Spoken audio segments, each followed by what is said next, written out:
Ryan Lynn. In left field, number 2, Alex Altmeyer. 21, Josh Johnson. And in right field. Because now, yeah, connection's unstable. Trying to reconnect. Okay, cool. Yeah. Sorry for the technical difficulties there. Running down the lineup here for game number 2 for the DuBois Bucks. Real quick, Anthony Rago leading off. Darren Byers second, and playing right field. Steve Kokoski catching, hitting third. King Soltis hitting fourth, playing third base. Eli Glass at DH is getting Hunter Loomis the EH. Danny Mannion playing third base. Tim Bynum playing left field. And Lance Bollensberger playing center field. And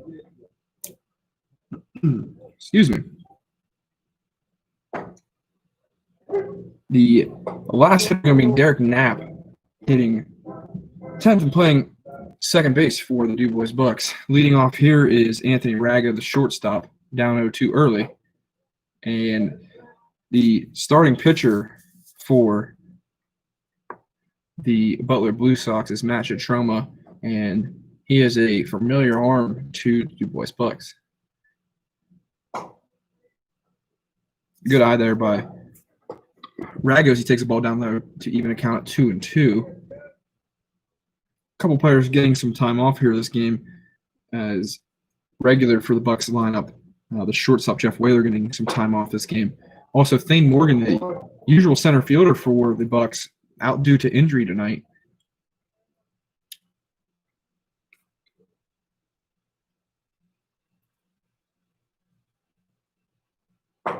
The 3 umpire, if that was outside or low, and he did tell him he missed outside on that pitch, so at least he knows now maybe he can work around that zone now.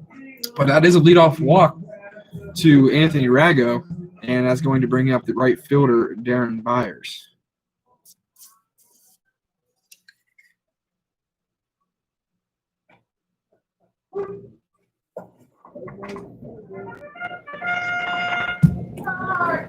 Chitroma misses his spot there, but is going to get the call in the inside half for strike one as catcher Jake McNabb from Pitt Bradford will stick that one on the inside corner. Rago's off. It was a hit and run, and he misses, but Rago will have that base stolen, sliding that ball goes into center field, but backed up by Johnson to keep Rago at second base.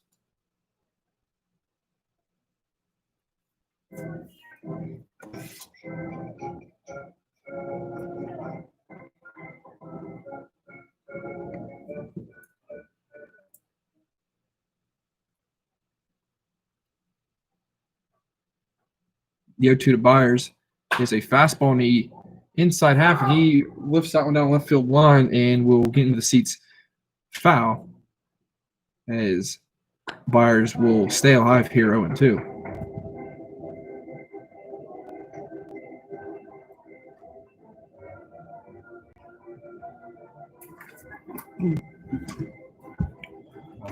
Who's doing music? Jackson. Nice. Yeah, that's right.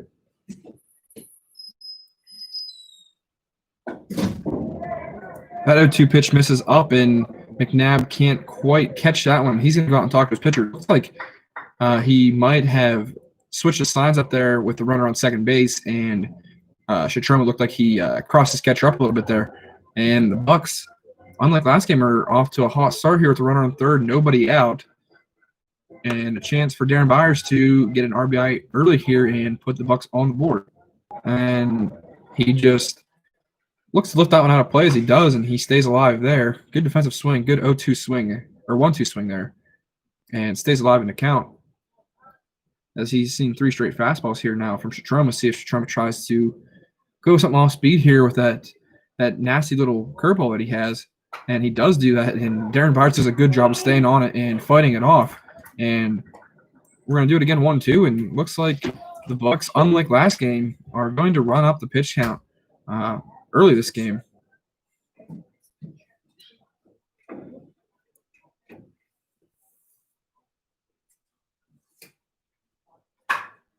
As Byers stays through that one and rips a single up the middle. And very early in this game, the DuBois Bucks are going to get on the board 1-0 as Byers with an RBI single is going to score Rago. And RBI. still no outs. Butler. And we're going to have a runner on first Kikoski. for Steve.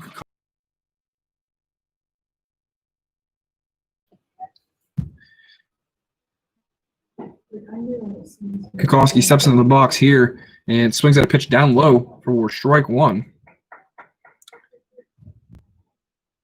Steps out, fixes the gloves, and will step back in here.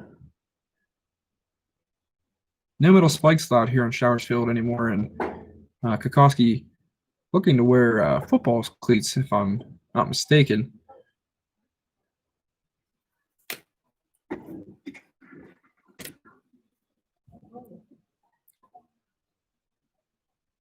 Shatroma shakes off one side, gets the one he likes, and he'll come home here with a 1-1. And Kikoski will swing through that one just under it, asking umpire if that was a strike anyway, and he says yes, it was. And we have a 1-2 count.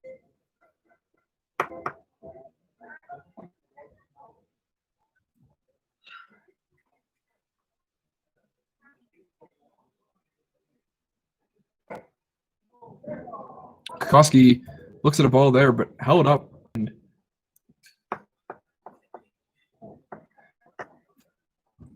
just as my suspicion was correct there, he did not go, and we're going to go to a 2-2 count here.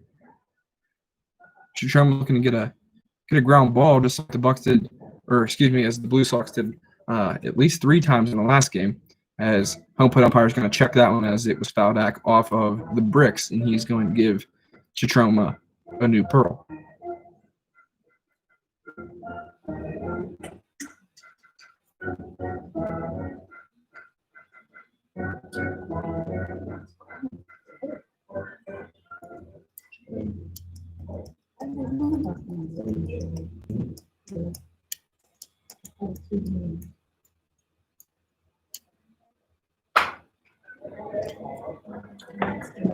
Good at bat here by Kikoski as he's working his pitcher deep into another.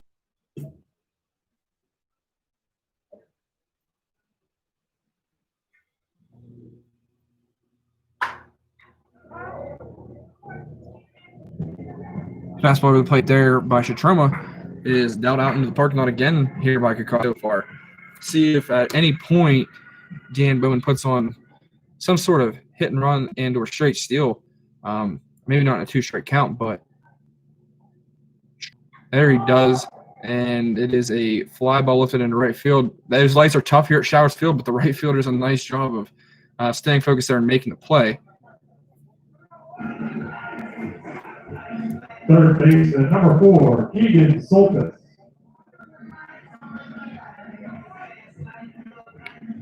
So that'll be the first out of the inning, and Keegan Soltis the last game played a pretty good game, 0 for 3 at the plate, but had a couple nice plays in the field and worked a couple good at bats. And here's he's looking at ball 1 up in the zone.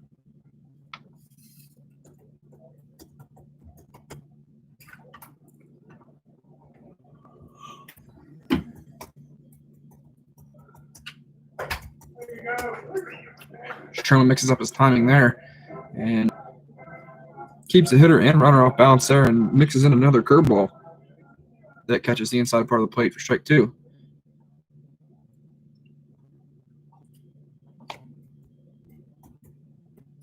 Great read by Byers as he took off before that ball even got to the plate and knowing it was going to be in the dirt.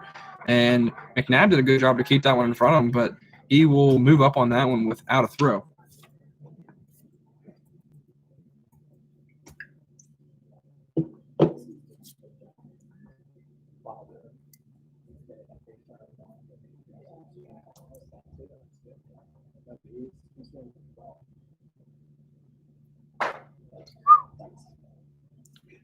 Good lively fastball there by Shatroma, misses in the outside half. 3-2 to Keegan Soltis.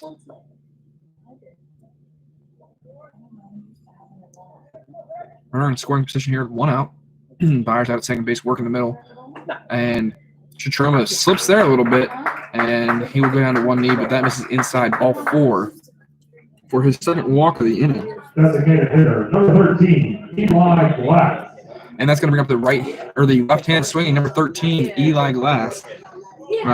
He's the DH this game for pitcher Bryce Timko.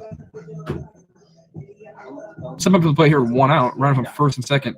Shatroma, that walk didn't really hurt too much as he still can now have a double play to get him out of this one.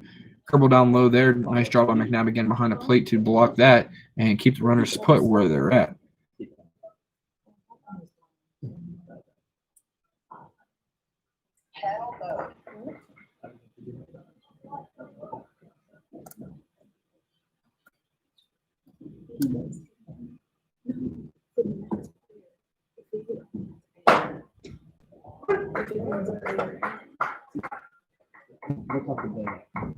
Fastball there on the outside is a strike to even account at 1-1 to Eli Glass.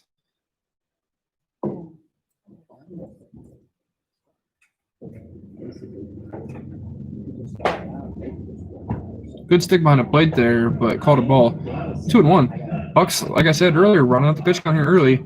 Only 4 batters on the game, Glass being the 5th batter of the game.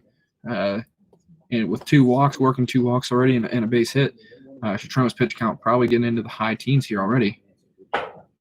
And Glass is just a little bit late on that one, swings through it for a strike, even in count at 2-2.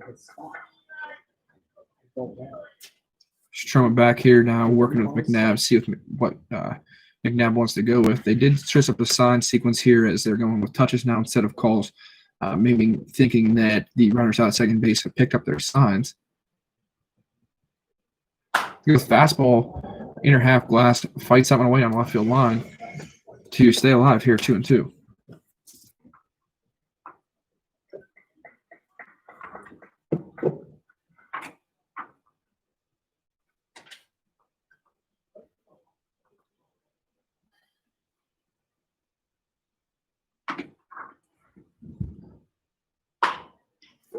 Ground ball hit straight to the second baseman. Taylor made, but the shortstop, Lynn, makes his second error of the day and drops that one.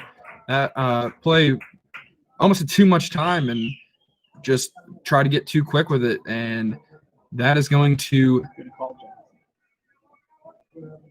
be an E6 there, as that was a Taylor-made double play, and that does not help your pitcher out at all. And looks a little frustrated. Now manager's going to come out and talk to him, maybe calm him down a little bit. Shortstop and the entire infield also going to come in here as we're going to try to calm him down, make sure this game doesn't get out of hand too quickly.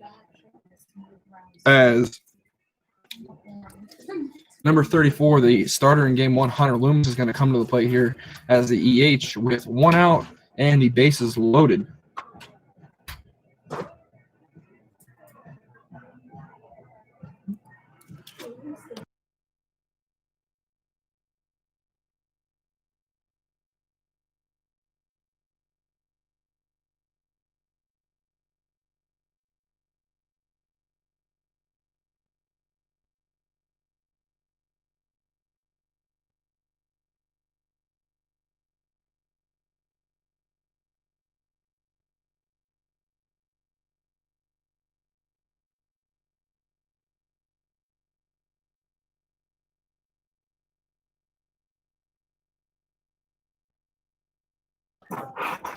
After that mound visit, we're back here, and Loomis is going to come to the plate. Bases loaded, 1 out, and a good fastball, and Hunter Loomis swings through it for strike 1.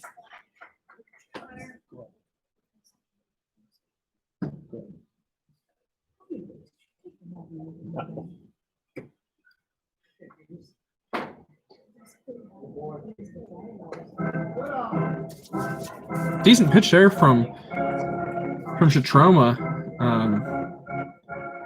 Not a bad location there, and you can visibly see him asking himself where that one might have been, as he does not get the call. 1-1, and that curveball and/or slider gets across the plate there for strike 2 to Loomis. Loomis here seems like anything in play might get a run. Anything in the outfield should. Right fielder playing a little bit shallow, but that fastball pretty lively in the inner half almost hits Loomis. But we'll even account it here at 2-2.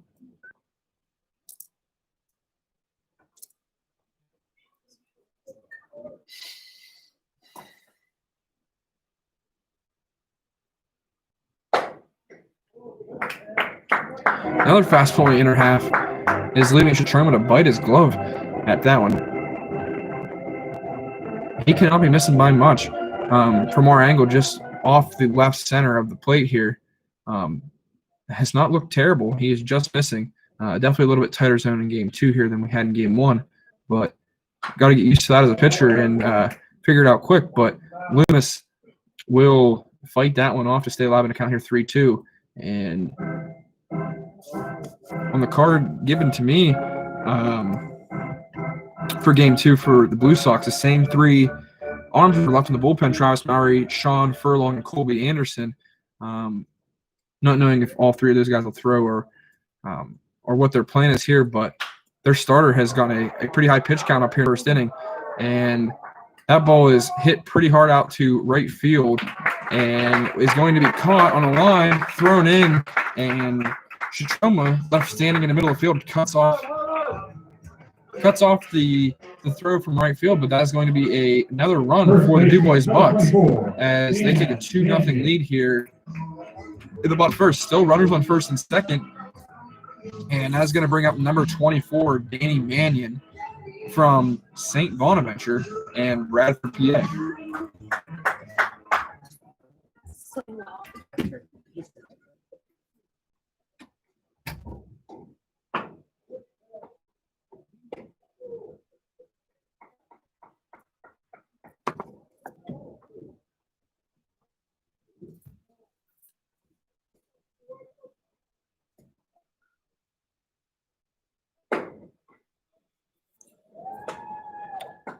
Another ball there from Chitroma misses inside, 2-0.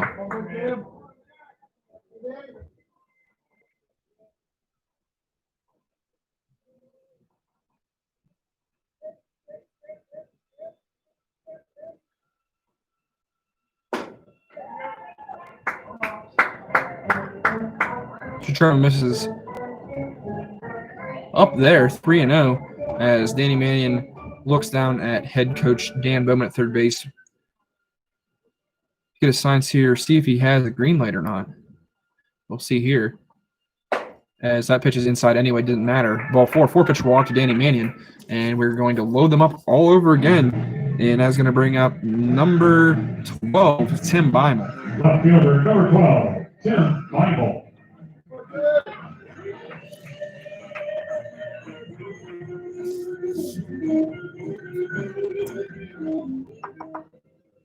Jim Beimel, St. Mary's product, going to St. Vincent.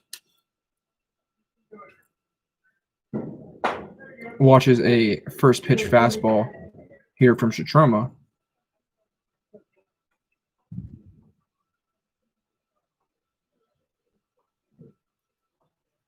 Beimel playing a little bit of everywhere here for this Bucks team, playing left field tonight, as he looks the umpire there a little bit confused, as now Chitroma getting a couple calls on the outside.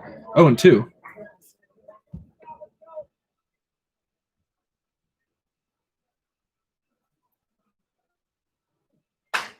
Breaks his bat, and that is a blooper up over the mound, and Chitroma will do that one himself, and he will catch that one, as that is a long bottom half of the first inning for the DuBois Bucks, getting 2, stranding 3 on only 1 hit. And we would like to thank the following sponsors and donors: Box Pizza of DuBois. Visit Crescent Lake, downtown Impress, for supplying our team and fans with DuBois Box gear, and the DuBois Airport. Thank you. The DuBois Bucks season would not be possible without the support of our title sponsor, Bucks Pizza.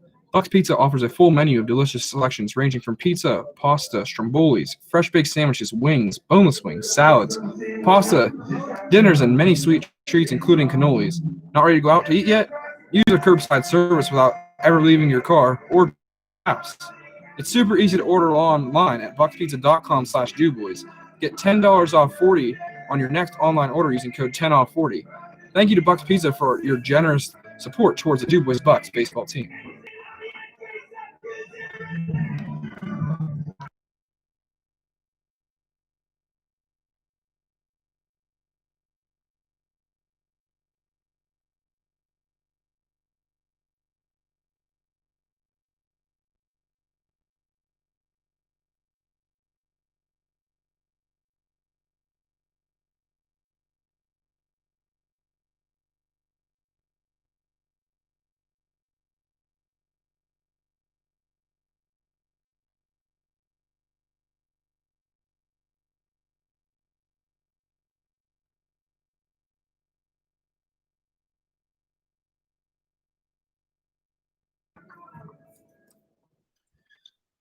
leading off the top of the second here for the Bluesox is going to be the second baseman Tyler Woodrow, as he swings through an off-speed pitch there from Bryce Timko to lead off the inning. We'll see how Timko bounces back here on top of the second after sitting for a long time.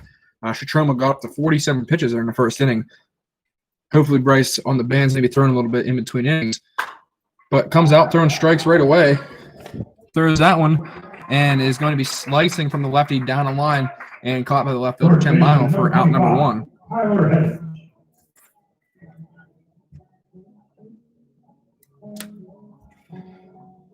The first baseman for this game for the Blue Sox is going to be stepping in next from Allegheny College, Tyler Hedges.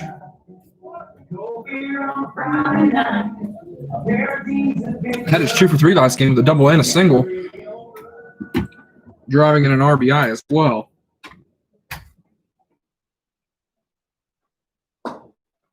And we'll look at a fastball up there from Timko.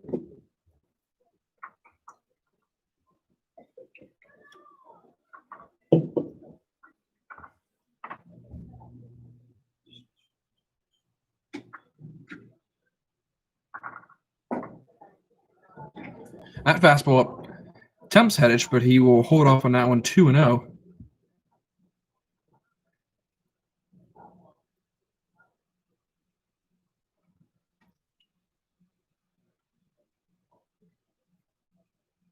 Bryce comes set with the 2-0, and will be a fastball that is roped out to left field. Tim Bymel moving back, tracking, and will make the play for out number 2. Designated hitter, number 10, Brandon Weatherholt. That's going to bring up the designated hitter, number 10, Brandon Weatherholt, is going to be seeing his first action of the day here, as he did not play in Game 1.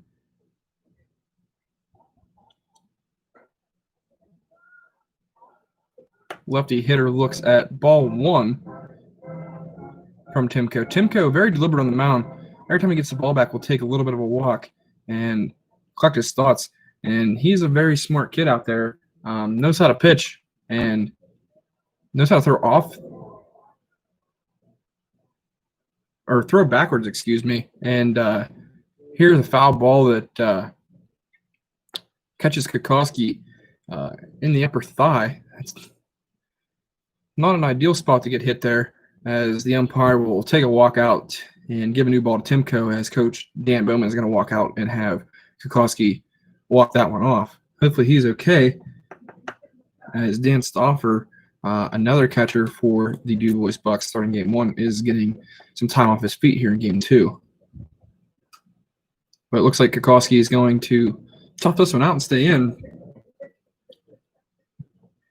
And we're going to go with a 1-1 count here to Weatherholt.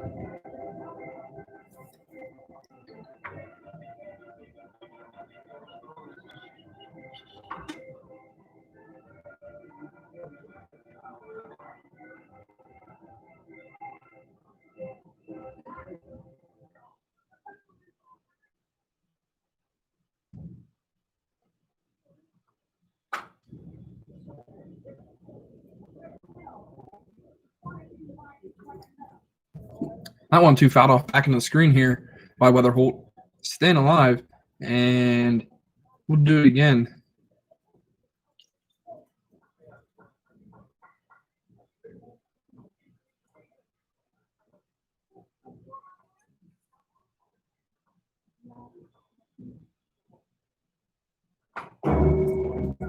Got off speed pitch there by Timko, and Weatherholt did an even better job of fouling that one back off to stay alive here in this at-bat.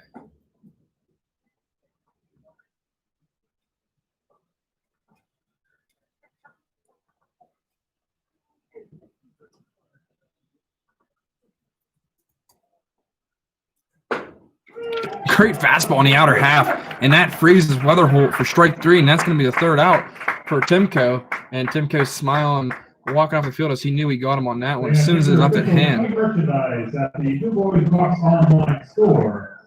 We're going to go to the bottom half of the second here with the DuBois Bucks up 2-0. Make your order right now on your phone at DuBoisBucks.com.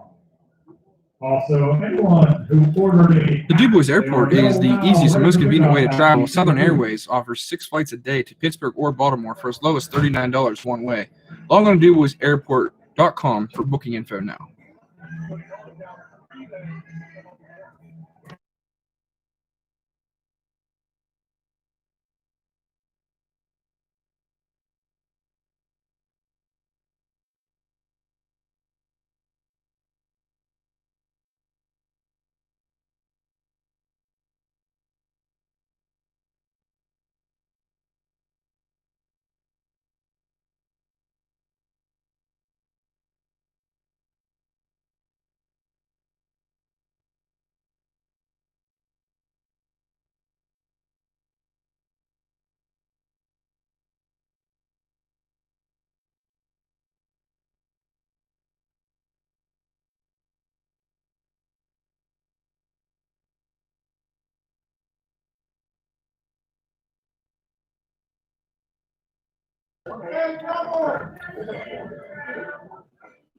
Coming up here in the bottom of the second inning for the DuBois Bucks is going to be number 16, Lance Goldensberger.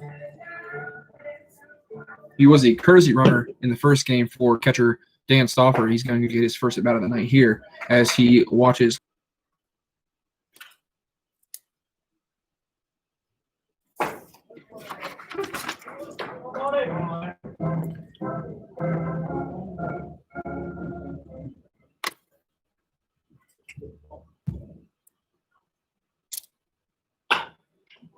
Chitroma throws a good curveball there, and Goldensberger stays on it, but hits it right back to Chitroma, making a nice play on the mound and tossing it over to first base for out number 1, which is going to now bring up number 32, the second baseman, Derek Knapp.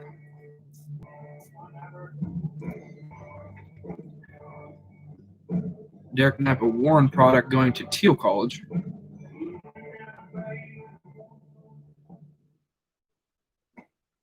Watches the first pitch ball in the dirt. Want to know, like I said, Chitroma with a 47-pitch first inning could be tough to get any length out of that, especially if he doesn't get a couple quick outs here in this inning, as they do have a lefty up in the pen right now. Looks like Colby Anderson. I could be wrong.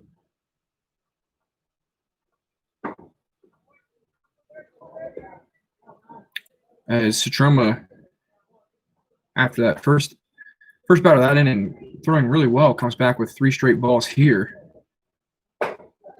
And gets a call there in the inner half to record a 4-3 putout. And either way, that's going to pass the bat to our leadoff hitter for the DuBois Bucks, number 2, Anthony Rago. Shortstop, number 2, Anthony Rago.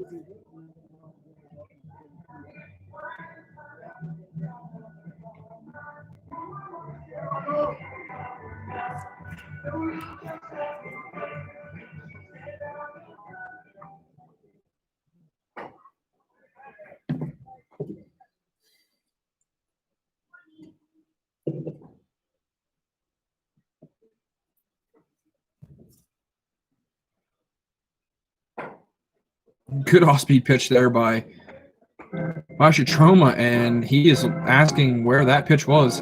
Not the best thing to do as a pitcher always, not going to really buy you any more calls. But nonetheless, that is a ball on the outside, 1-1. And that fastball is right up in the air as the shortstop is going to contend with the lights here and make the play as Lynn will grab that one. And that'll be the third out. And we are going to come to the top of the third here with the DuBois Bucks still holding a 2-0 lead. And Bryce Demko is going to trot out for his third inning of work. Treasure Lake has 2 award-winning 18-hole golf courses set amid the pristine beauty of the community. Both courses offer a restaurant, lounge, fully stocked pro shop, as well as the best practice facility in the area. There's everything you need to stay on top of your game. New to the shops this year is all tailor-made products. Open to the public for more. Visit www.visittreasurelake.com or call 814-912-1480.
Back here for the top of the third, and number 22, Jake McNabb, is going to be hitting here. Doing trivia, but no donut race. McNabb takes a healthy hack here on 0-1 and fouls that one back off into the net, making it 0-2 for the Pitt Bradford player here. Throwing it to Ava. All right, Roger that. 10-4 over.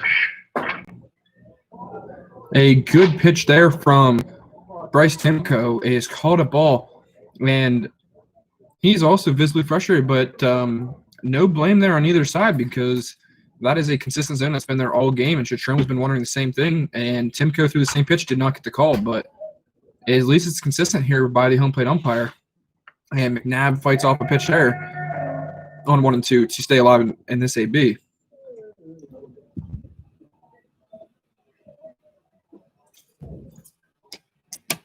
Jackson, I would do that again on the next break. Good pitch on the inside there again as Timko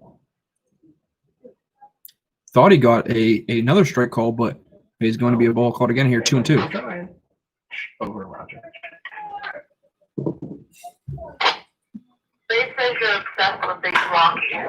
Ooh, a really good at bat there by McNabb as he almost hits pitcher Bryce Timko there up the middle, but he will end up with a single as that one gets through, and we're going to have a leadoff single for the Bluesox, and that's going to bring up number 30, the EH Jacob Keene, who in the last game had the big blow for the Bluesox with a 3-run home run over the right center field fence. And here he has another runner on for him here with nobody out.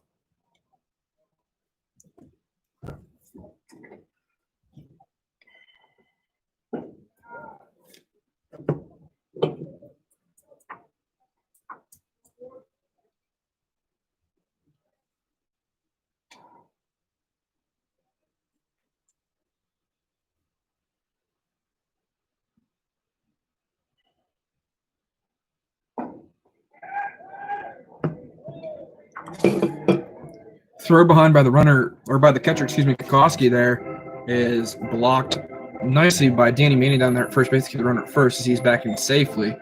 But here he comes with a 2-0 to Keene.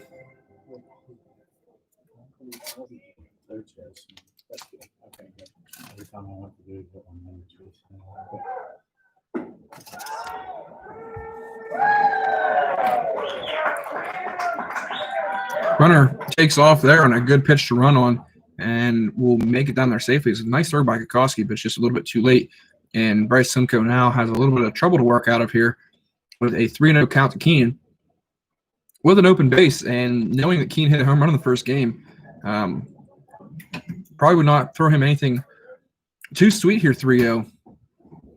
Probably with no outs, probably has the green light.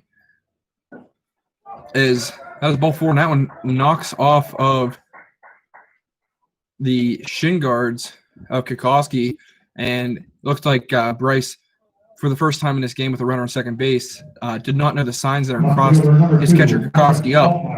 And that's going to bring up number 2, Alex Altmaier here with first and third and nobody out.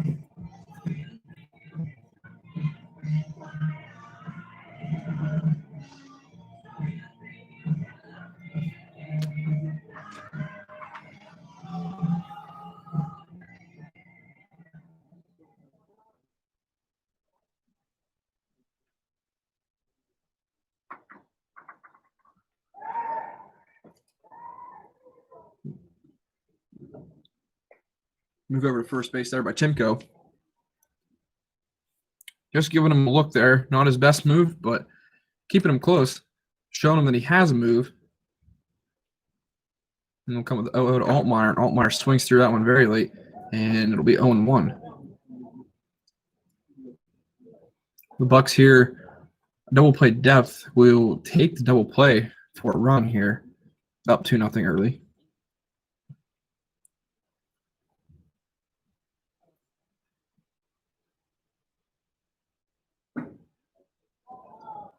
Good stick back there by Kukoski, but cannot get the call, and it'll be 1-1.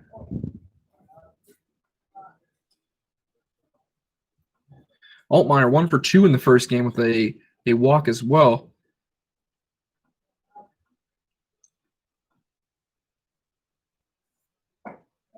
As he swings through what looked to be a changeup there by Timko.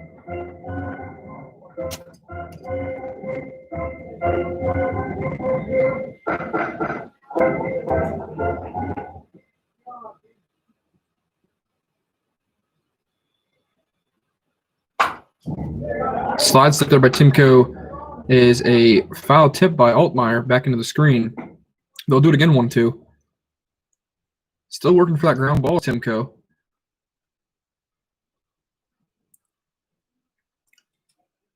Good outfield arms here for the Bucks. So a fly ball to the outfield is not necessarily a run for the Blue Sox.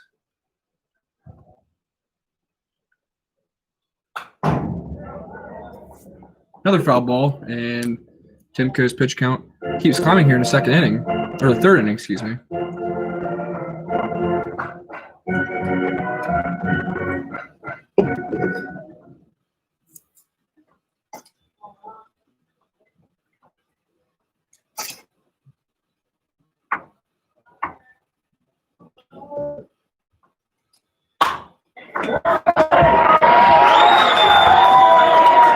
That pitch catches a little bit too much of the plate and is ripped up over the third baseman, Keegan Stoltz's head, and is going to be cut off by left fielder Tim Beimel. And the runner on first going to have to stay put at second, and we're going to have first and second now with still nobody out, and Bryce Timko now going to have to play a game of damage control here as the 10 hitter, number 7, Andrew Buklick, going to come up to the plate here with nobody out and runners at first and second. So he takes a healthy hack at that fastball and swings through it for a strike 0-1. Mannion playing even with the runner at first, potentially playing the bunt. Third baseman Soltis is playing back. Timko probably going to have a third baseline here on a pick that's going to be on this at bat. We have a ball there on the outside, though, 1-1.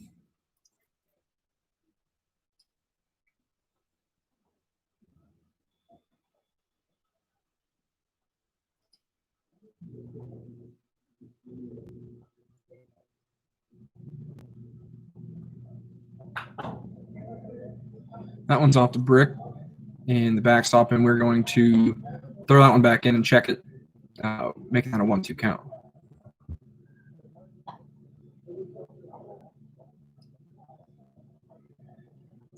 Against a good arm in Timko. Timko throws a changeup there. That dips just out of the zone there, and a good hold by there. The 10-hole hitter, Buklick, to even the count here at 2-2. Big at bat here early in the game. Johnson is not in that one.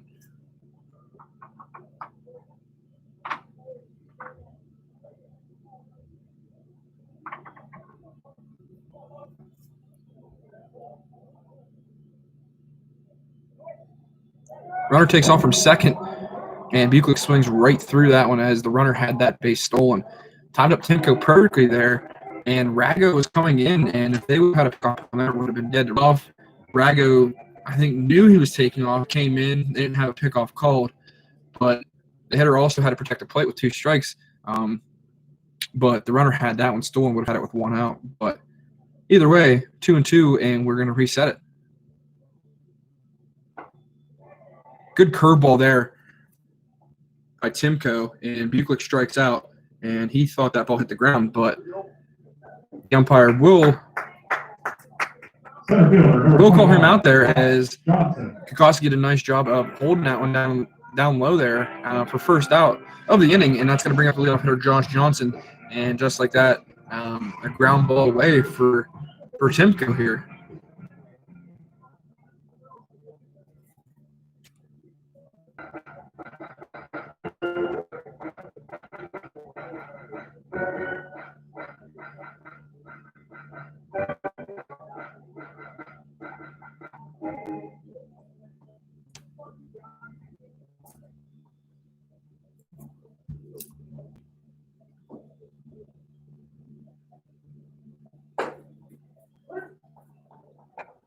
Timko gets up early in the count here.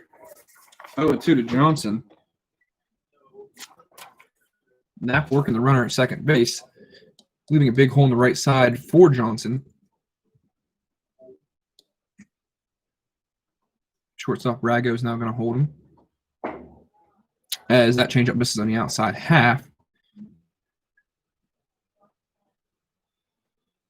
We're holding him too much a little bit ago, but Keene took off there in that last at bat, and that was some great reflexes by the first base coach for the Butler Bluesox, as that ball was lasered down there and hit defense in front of the dugout.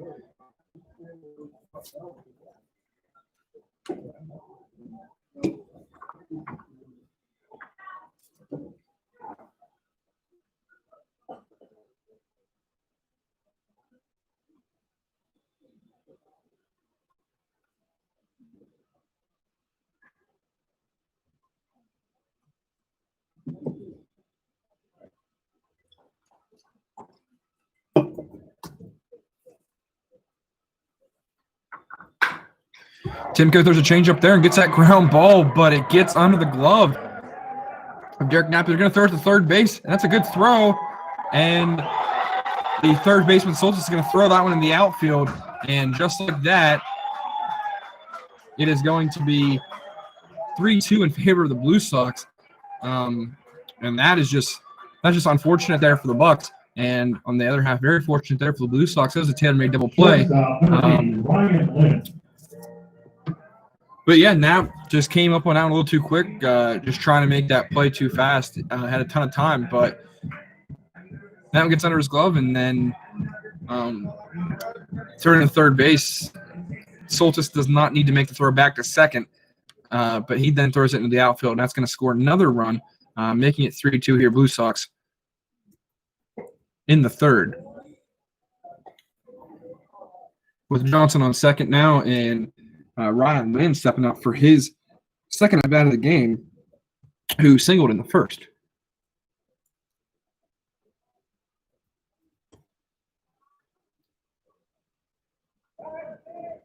Johnson timed him up perfectly there, and he took off for third and has that base stolen easily. As Timko went one look, went back to the plate, and as soon as he went back to the plate, Johnson took off. And just like that, we have a runner at third and one out for Ryan Lynn.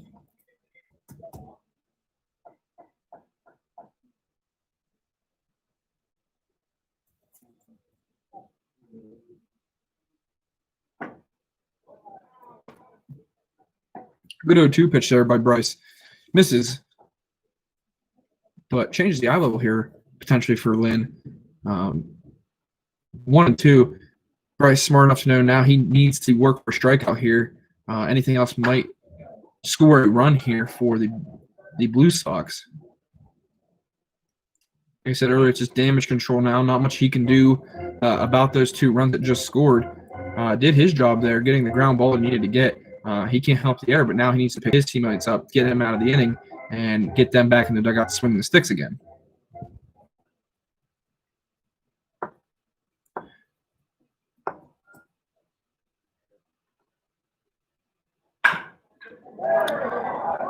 He makes a good pitch, but Lynn does his job there and gets it in play, and he's going to hit that one softly to Rago at shortstop, who's going to make the play over to Mannion for the 6-3 putout. But that is going to be an RBI for Ryan Lynn, making it 4-2 for the Blue Sox.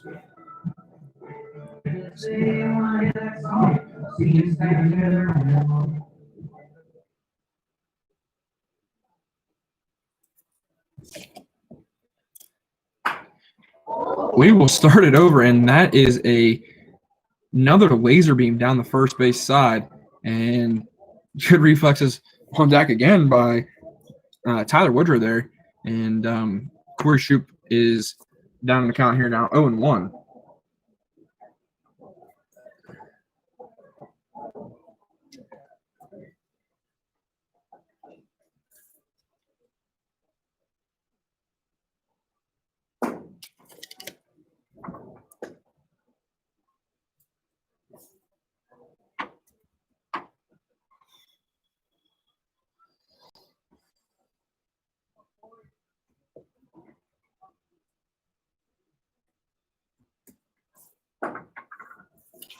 The 1-1 is a fastball. It misses down low, 2-1. And just like in the first inning for Chitroma, big 47 pitch inning, Timko is not up that high in this inning, but he is getting up there in this inning as well. Pitch count totaling for 2 2/3, I would say close to 60. Another good pitch there, just misses down low, but again, consistent all game, not getting that call. Got to work around that kind of stuff. But moving the count to 3-1 here.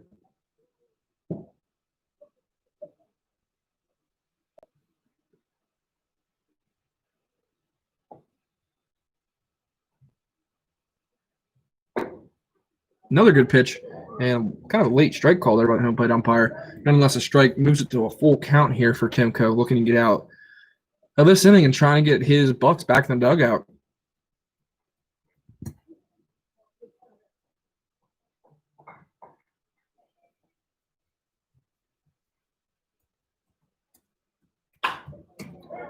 That's a looper up over the second baseman's head, and that's going to fall in for a hit as Corey Shoup is on again here. Field last time is back up, and that's another one just frustrating for the pitcher. Is he made a good pitch, and the hitter just made a better swing on it and looped it up over the second baseman's head, and there's just nothing you can do about it. So now Timko going for a lefty-lefty matchup with Woodrow and trying to get out of the inning here. Shoup, knowing that Timko has a good move, not going to get a very big lead off of first base here, does not want to get picked off, and that pitch is fouled up over the stadium for the first strike.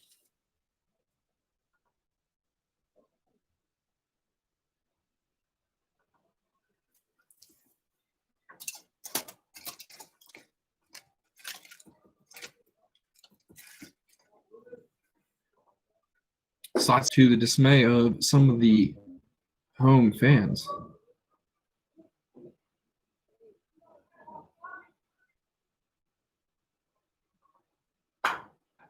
Another foul ball up out of the stadium. It moves the count to 1-2.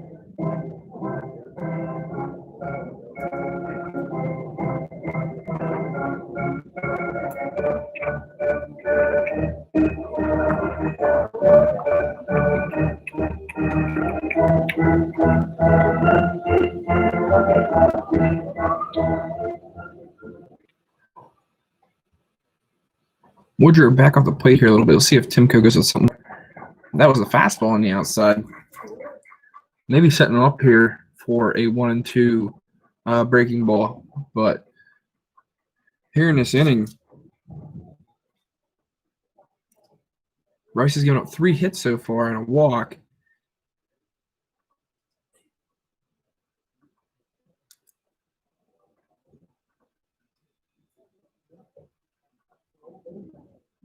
One and two fastball freezes Woodrow with a good pitch on the outside. Woodrow knew it.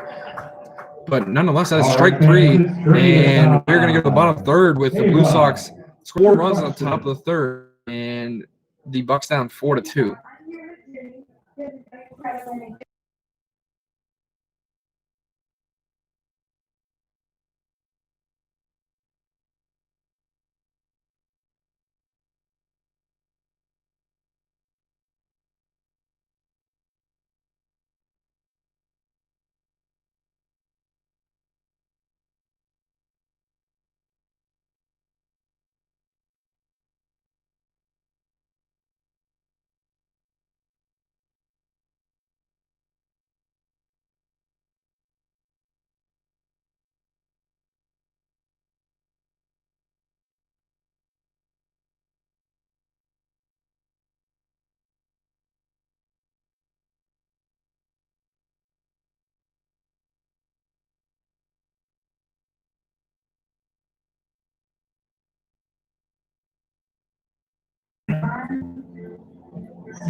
The DuBois Airport is the easiest and most convenient way to travel. Southern Airways offers 6 flights a day to Pittsburgh or Baltimore for as low as $39 one way. Log on to DuBoisAirport.com for booking info now. Back here for the bottom of the third inning, and the 2-hole hitter for the DuBois Bucks is going to come up here in Darren Byers. And Chitroma still on the mound for the Bluesox, as there's another arm, looks like Furlong in the bullpen. And like we said earlier, his pitch count getting up there pretty good. As Byers rips one down the right field line, and that is just going to hook foul. But for Shatroma, that is just a long, loud strike.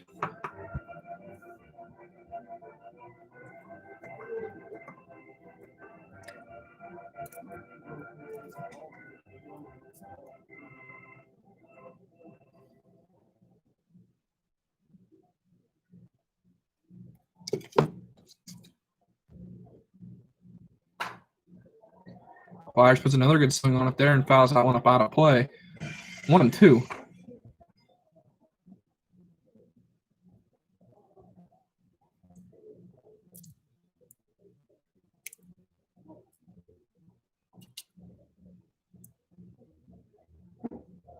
Good off-speed pitch there by Shatroma to strike out Byers, and then on the back end, a 2-3 put out there by the catcher, Jake McNabb. Catcher, number 23, Steve Krakowski.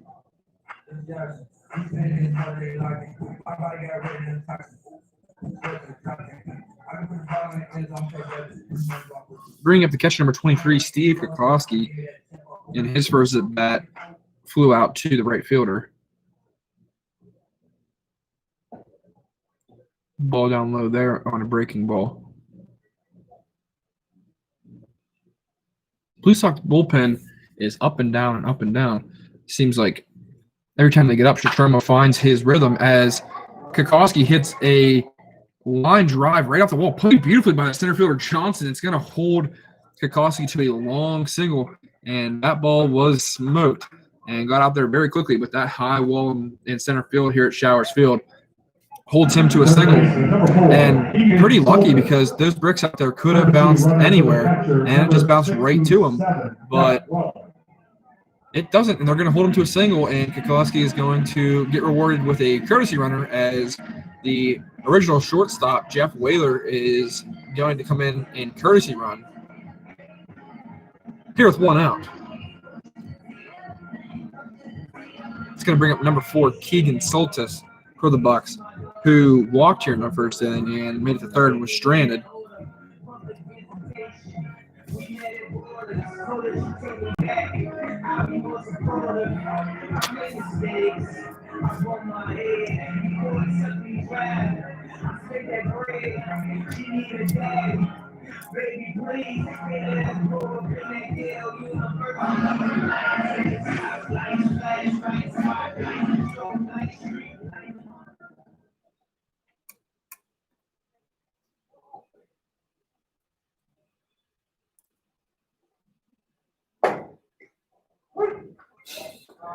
Inside fastball is called a strike, and Shatroma might like that one because that is where he's been living all game and has not got it, and that's the first time he's got it tonight.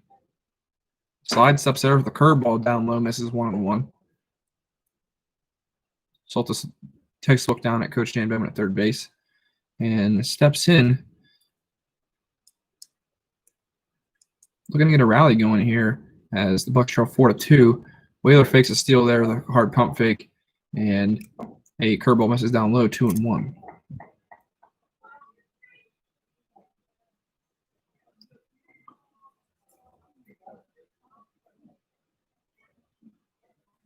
Another slide step there is another ground ball is hit out to shortstop Lynn, and Whaler goes in hard, and the play is made at second with a late throw over to first, and it is blocked by the first baseman, but Soltis will switch places with Whaler there, and we're going to have 2 outs with that fielder's choice, and it's going to bring up number 13, DH Eli Glass.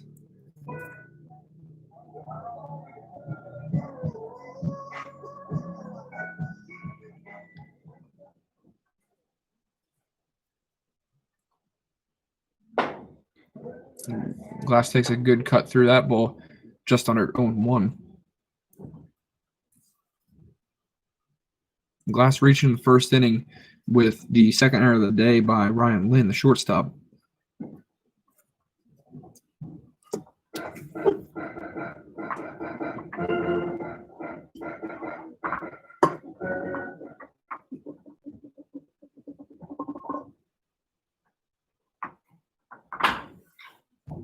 Ball's hit sharply down to first base, but a nice play made by Tyler Hedges, the first baseman, and he's going to take that one unassisted to first base for the third out of the inning.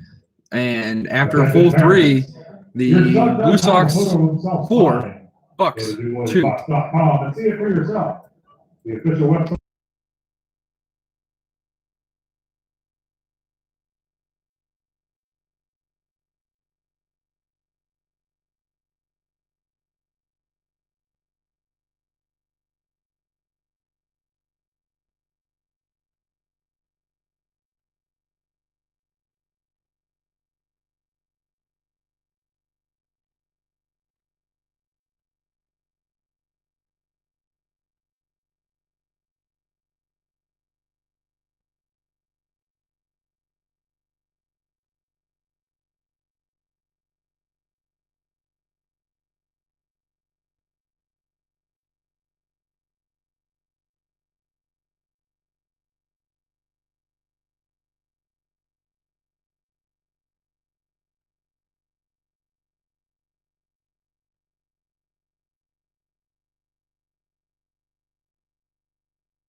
Back here for the top half of the fourth, which starts out with a ball to number 25, Tyler Hedges, first baseman.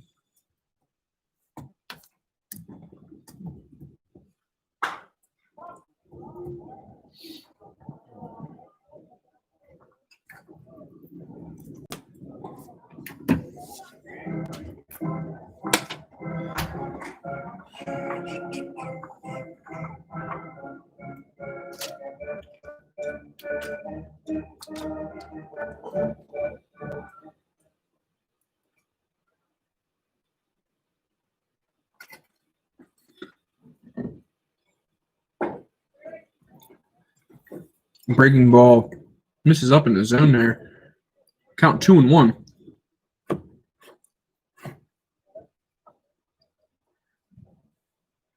There was a player in the Bucks bullpen warming up between innings. I did not see the number. I'm assuming he's probably ready to go in case Bryce gets in trouble here this half inning. But he will come back here with the fastball 2-2.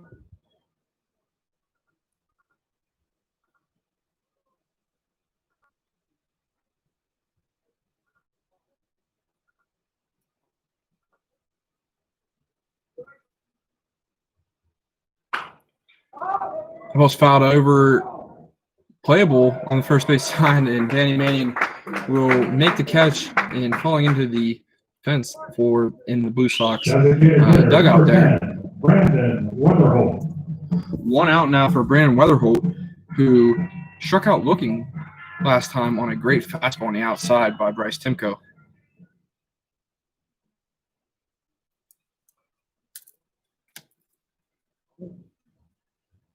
And Timko starts him off there with a off-speed pitch of some sort, and that is fouled obliquely off down the third base side. And Timko gets up here in a count 0-1.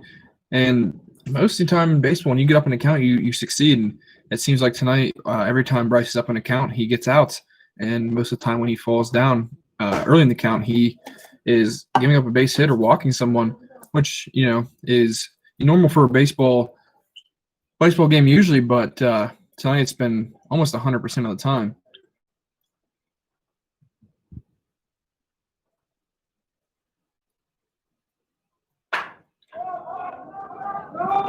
And there again, that ball is right up in the middle of the infield and smartly called called off there by Rago. Catcher, number 22. Never want to see the pitcher have to go in and catch that ball with all the spin on that ball. But 2 outs now here, and Timko's working a pretty efficient inning here as he's going to welcome Jake McNabb to the plate. Number 22, as McNabb lined one up the middle in his first at bat.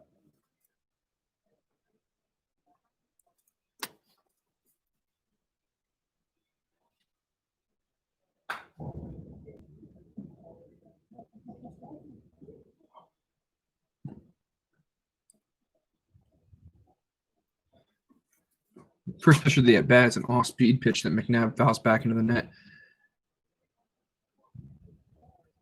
As Timko comes set here with the signal that he likes for the 0-1. There's a fastball down low. 1-1 here.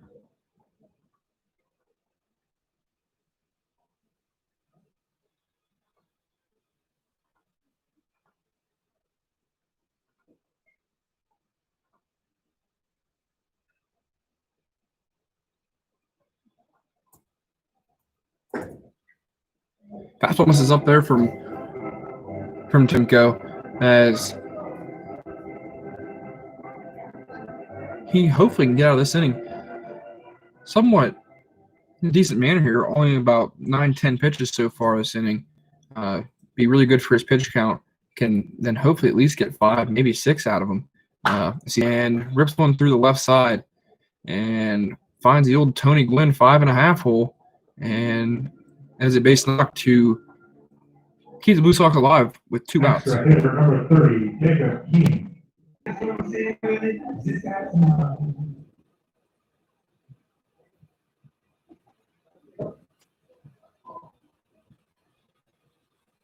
Well, they picked him off. Good move there by Timko to the newly entered runner, as we're going to have a little bit of a rundown here. Timko gets it. He's going to try to run him down here. Throw to the shortstop, Rago, and Rago should be able to run him down here, and as he does. And that'll be out number 3 as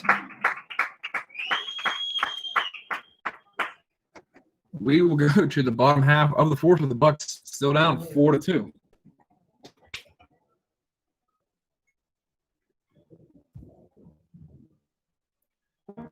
Treasure Lake has 2 award-winning 18-hole golf courses that made the pristine beauty of the community. Both courses offer a restaurant, lounge, fully stocked pro shop, as well as the best practice facility in the area. There's everything you need to stay on top of your game. New to the shops this year is TaylorMade Products.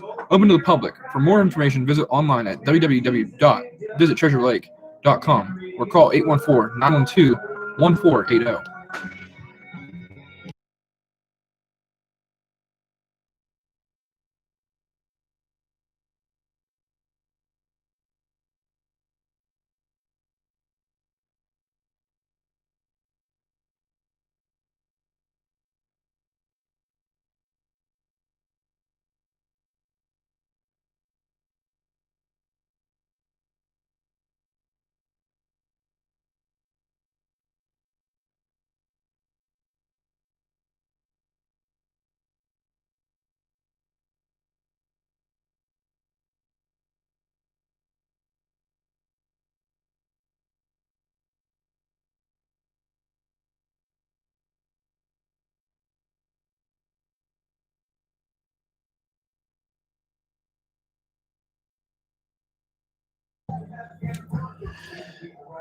Back here for the bottom half of the 4th inning, and leading off for the DuBois, buck number 34, Hunter Loomis.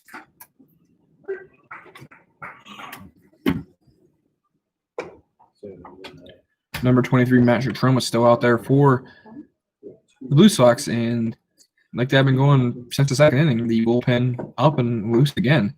Good off-speed pitch there. Gets Loomis to swing through it 0-2. Melissa from Sunny again. She wants something. And Walter.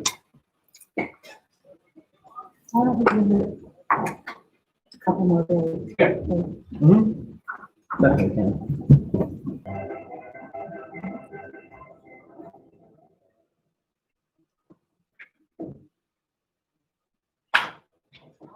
This is over there, the hard hit ball down the right field or right side. We're not back here.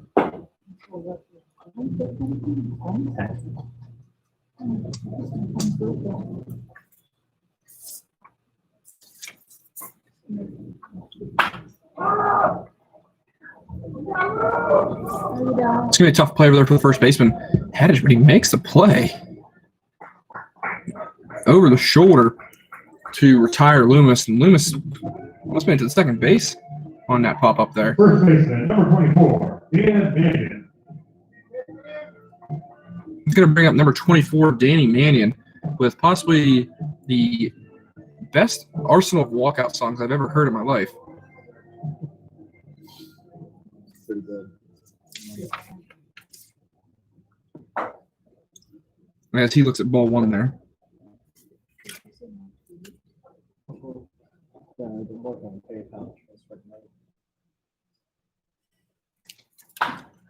Manning walked in the first. He hits a hard ground ball down there to the third base side. Is airmail there, and luckily for the Bluesox, that one is going to hit the dugout fence and keep Danny Manning at first base. And that was going to go down as an E5. But bring up Left fielder, number 12, Tim Bible.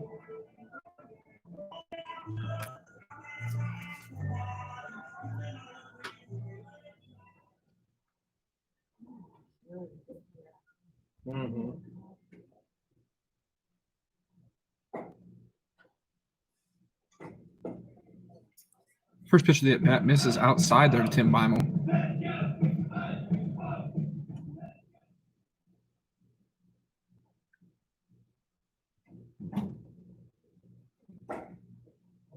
Beimel swings through that one a little late.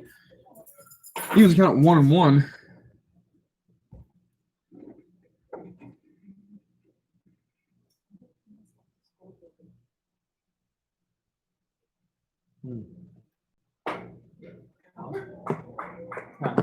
Off-speed pitch is a good pitch on the outer half there, and Beimel will take a look at that one, but nonetheless, strike two. The story of the day today for the Bucks has just been being unlucky with a ton of hard-hit ground balls that have turned into double plays. That one right there is a strikeout on a good off-speed pitch from Shatroma. But now we're going to have two outs, still run on first, and we're going to welcome up Lance Boldensberger here, who hit a ground ball back to the pitcher in his first at-bat. Shatroma seems like he's in the release point of that breaking ball. That one misses a low, but that was a good opening pitch there. Could have got Boldensberger on, but across strike one.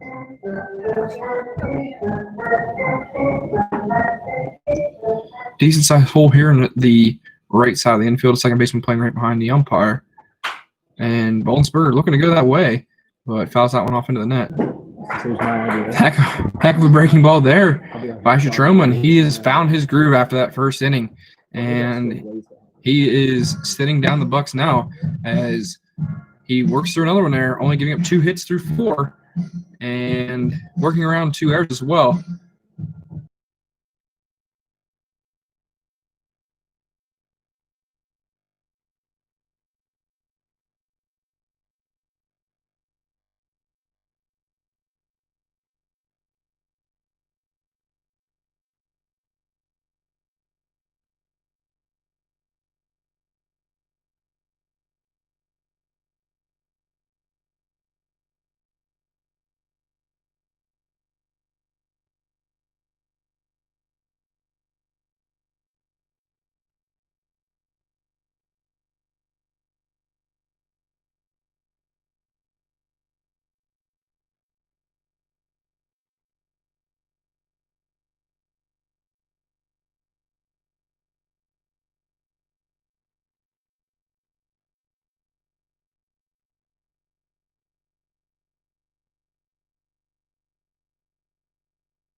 Leading off the top of the 5th inning here for the Bluesox is number 30, Jake Keene.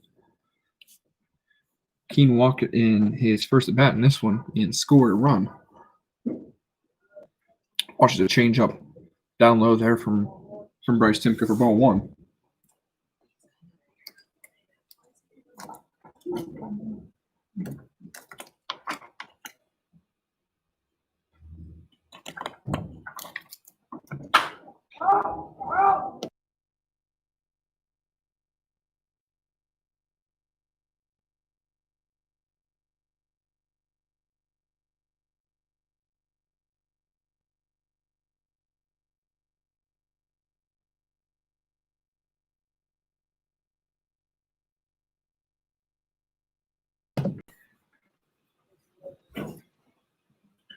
One here from Timko to Keene. It's a fastball on the outside. He lifts that one up into the parking lot. Timko gets ahead here, 1-2. Nobody warming up in the Bucks bullpen. Timko's game for now.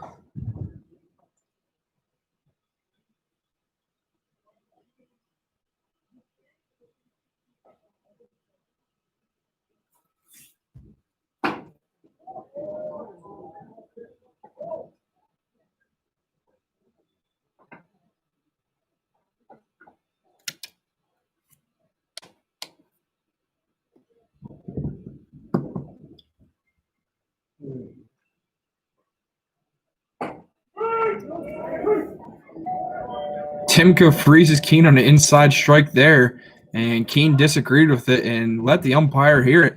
And the umpire Left fielder number 2. took his mask off and looked at him when he was going back to the dugout there. I tend to agree with Keene there. That one looked on the white line of the batter's box there, but good job by Kokoski to frame that one up for the umpire. Just packaged it just the way he liked it. So we have one out here, and the right side of the infield going to play a little shift here on Alex Altmaier, and it does not matter. He delivers that one right into center field, and he's going to have himself a one-out single. Right fielder number 7. And that is his second hit of the game.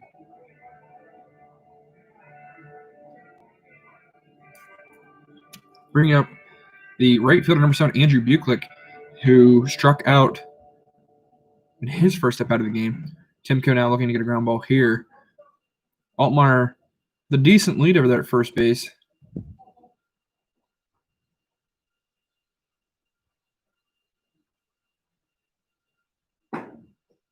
Throw behind by the catcher, Kokoski. Nice throw. And just too late to Danny Manning there. And that pitch was called a ball. 1-0.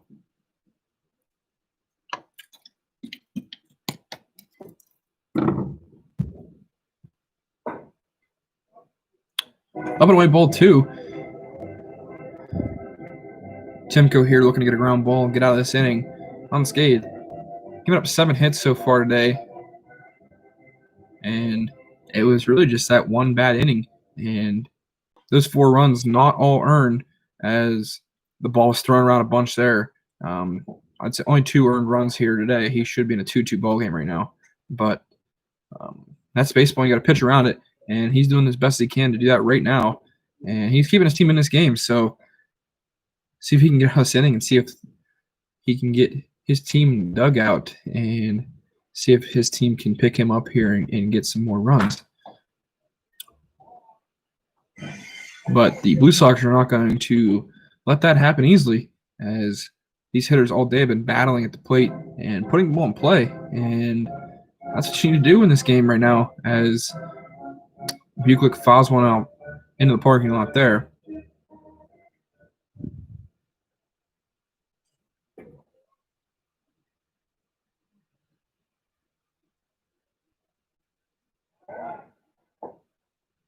Move over to first base there by Timko to keep Altmaier close.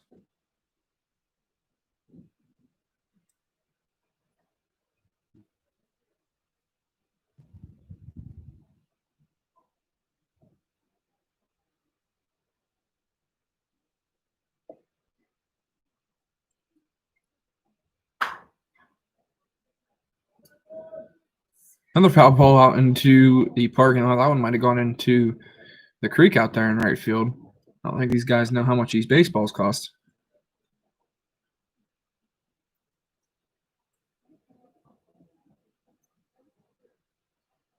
Timko gets the count even up here at 2-2. Now working for a strikeout as the top of the order and Josh Johnson looms on deck. Step off throw over there by Timko. Nothing doing. And we'll reset 2-2.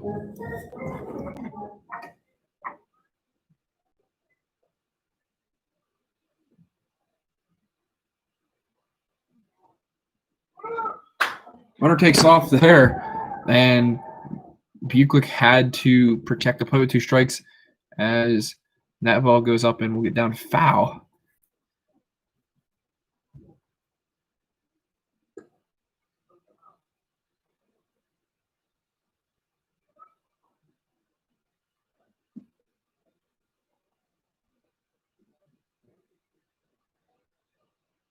And we'll do it again here, 2-2.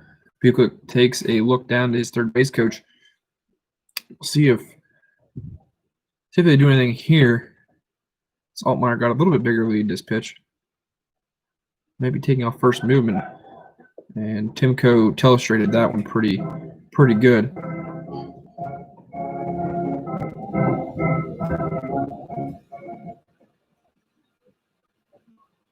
We'll reset 2-2. 1 out, runner on first base for the Bluesox.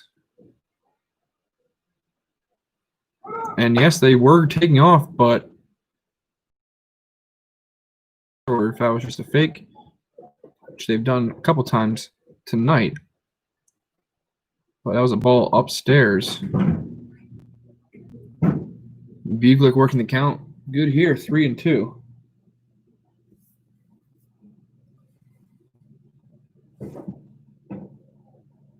He does take off that time. It might have just been a bad jump. Good throw by Kikoski.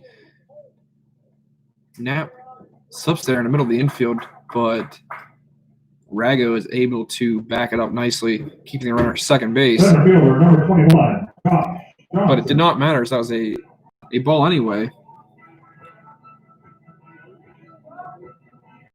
Now back to the top of the order with Josh Johnson, and he's going to go to 1 out, runner at first and second. Double play still in order here for the Bucks. Still 1 pitch away.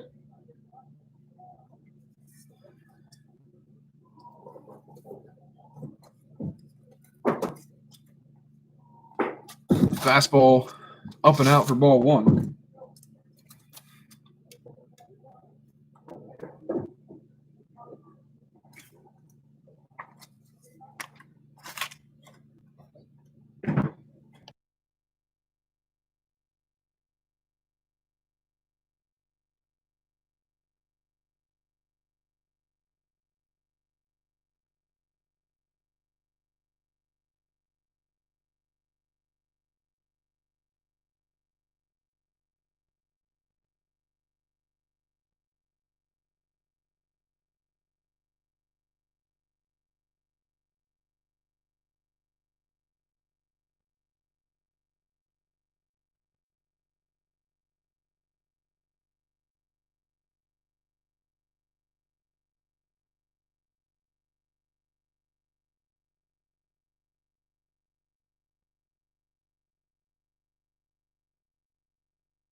Good base running there by Buchlich to move up on that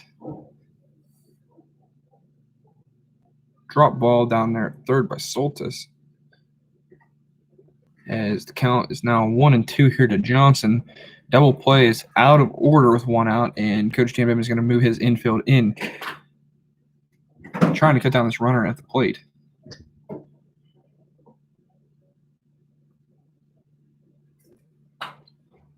Timko still working for the strikeout here, as that was a good fastball up in the zone. And Johnson does a good job to foul it off. We're going to do it again here, 1-2. Again, the Bluesox 4 runs on 7 hits, 2 errors. The Bucks currently 2 runs and 2 hits in an error. The Bucks error costly, though, in this game, as Timko throws an off-speed pitch, looked like a changeup there as Johnson waited back on it just enough to foul that one off to do it again.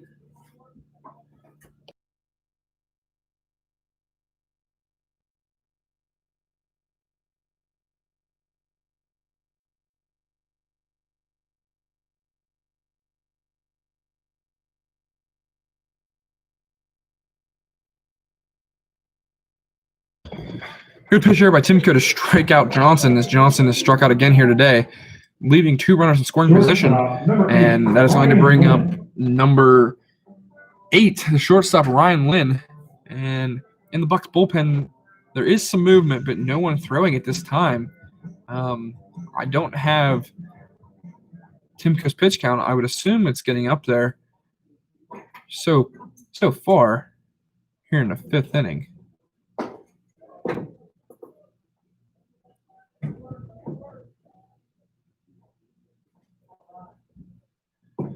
The Bluesox have done a really good job all night of working counts, and when they're in good hitting counts, hitting the ball, and it's paid off for them so far. 2 big inning really has been it for them tonight, but they've proven costly for the Bucs and has really turned out good for the Bluesox. 4-run innings twice, and putting crooked number up on the board like that in these kind of games with this kind of pitching is very impressive and tough to come back from at some points. Really momentum breakers as Timko comes back with a strike there and make it 2-1. Bucs may be able to steal a little bit of the momentum back here if he can get out of this inning, keeping it at 4-2. Bucs really just needing to string some hits together. Not many hits tonight, only 4 in the first game, if I'm not mistaken. Only 2 so far here in the second. And that was a good pitch there as Lynn swings through it. And we have 2s across the board.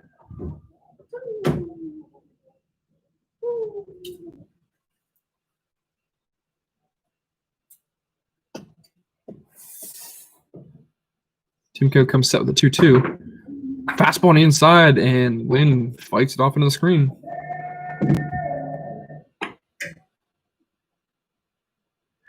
No playoff set for the Tri-State Collegiate League this year, wanting to limit travel due to COVID-19. Understandable. Kind of tough for these guys, all these guys being competitors, for sure wanting to play in playoffs and wanting to say that their team won it all. But at least they're getting to play one of the only collegiate teams, or collegiate leagues, in the nation right now playing, as Timko strikes out Lynn, and we will pick that one up in the bottom of the 5th inning as the Bucs are going to come to bat here down 2. And get your official team merchandise.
Second baseman, number 32, Derek Knapp. Leading off here in the bottom of the 5th inning for the DuBois Bucs is number 32, Derek Knapp.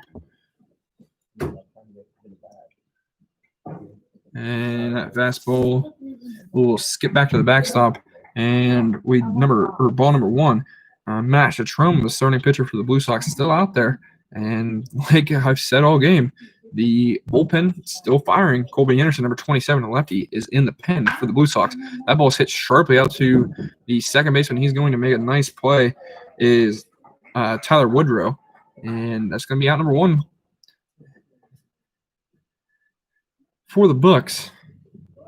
That is going to bring up the top of the order again here. Number 2, the shortstop, Anthony Rago.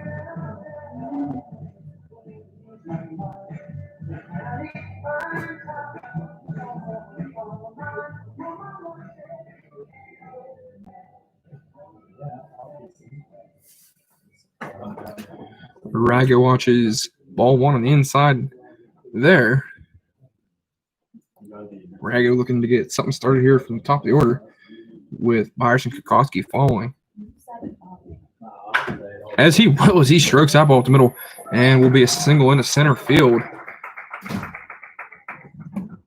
And he will be on base for the second time tonight, following a walk in the first inning. And here comes Darren Byers, number 5, the right fielder. Right fielder number 5, Darren Byers. Byers does have an RBI single to his credit in the first inning of this ballgame.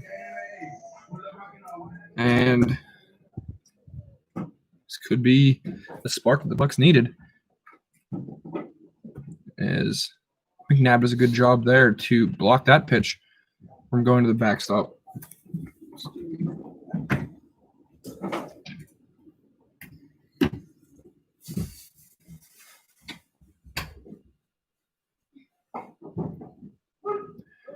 Strike there in the outer half as McNabb drops that one. Like we were saying, though, in the top half of the 5th, these guys, one of the only collegiate leagues in America playing ball right now. Some of the more popular ones, like the Northwoods Leagues and NYCBL, both canceled this year. And that is going to be a ground ball to the shortstop, who flips over to second base. Second baseman makes a nice play to first, and Byers will be safe into first base, sliding head first. Catcher number 23, Steve Kukoski. Steve Kukoski is going to now come to the plate, dragging the back to the batter's box. That is one of my favorite pre-at-bat rituals. I love that. And he's following a hard hit single off the wall in his last at-bat. See if he can do that again here, preferably in the 366 gap for him. That would be an RBI. That wall, like we said, plays tricky. But how much is a pitch down there for ball 1?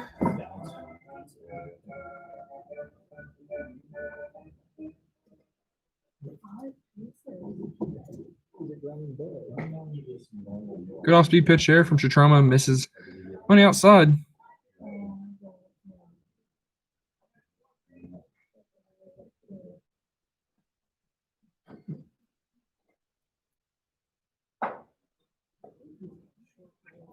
Another ball here from Chitroma, ball 3. He can get on here. First and second. The tying run will be on the base pass for Eli Glass coming up next, as he watches a fastball down the middle there for strike 1. Probably had the red light there from Coach Dan Bowman down at third base. For sure is the green light now. See if he can do anything with it here. And that's going to be ball 4. Up at the letters. And Bluesox might now be making a change with that pitch count, getting way up there, as courtesy runner Jeff Whaler is going to come in again for Kukoski. And Courtesy runner for the catcher number my bad, it's not going to bring up Eli Glass. It's going to bring up Keegan Saltis, number 4. And they are going to go with the change here, as I'm going to take my hats off to Chitroma here, as he battled out a pretty good outing there, only giving up 2 runs on 3 hits. He had a 47-pitch first inning, and he was really trying to figure out the zone of the home plate umpire, but he really battled out and gutted out a good performance of 4 2/3 innings, and would be in line for the win if things stand how they are right now. But that being said, he's going to turn it over to number 27, Colby Anderson, who has been warming up and down between game 1 and game 2. Long, lengthy lefty here. See if the Bucks can string some hits together now. 2 outs, runners on first and second. Soltis, Millersville commit, getting ready for some PSAC competition. Anderson, so far in warm-ups, fastball slider change.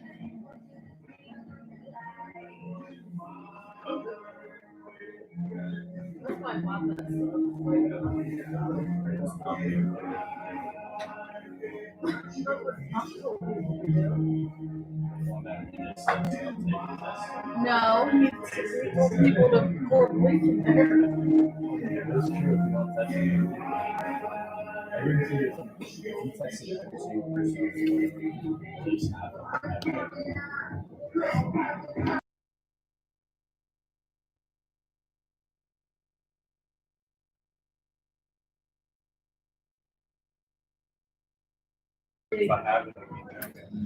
So here comes Keegan Soltis, the first one to greet Colby Anderson out of the pen. Strike one there from Anderson. Anderson in a warm-up there couldn't really find the grip of his breaking pitch. Fastball for strike one. That is a broken bat. Liner to middle. That is going to be a 6-4 putout, and just like that, 2 pitches, and that's some efficient work out of the bullpen for Colby Anderson. And we're going to go to the top of the 6th. Bluesox 4, Bucks 2.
Coming back here for the top of the 6th inning as number 19, Corey Shoup, used Kokoski's pre-bat ritual there as he dragged the bat the whole way to the plate. But it's going to end the day for starting pitcher number 14, Bryce Timko, as number 21, Dan Stauffer, catcher of the first game, Penn State DuBois product, is going to be on the mound now for the Bucks. Stauffer, scouting report him a little bit, works fast, throws a lot of strikes, and throws it pretty hard. Looking to come in and blow it by you, and then use that good deuce in the back end to finish you off. So see what Stauffer does here. Hasn't thrown a little bit. Might have thrown last weekend for a relief appearance, but first batter agree him Shoup here. Fouls the first pitch off down on the right field line. And in the first base bullpen, Travis Mowry, who closed the game out for the Bucks, or for the Bluesox, excuse me, in the first game, is back in the pen as Dan Stauffer. The Bucks here gets back ahead 1-2.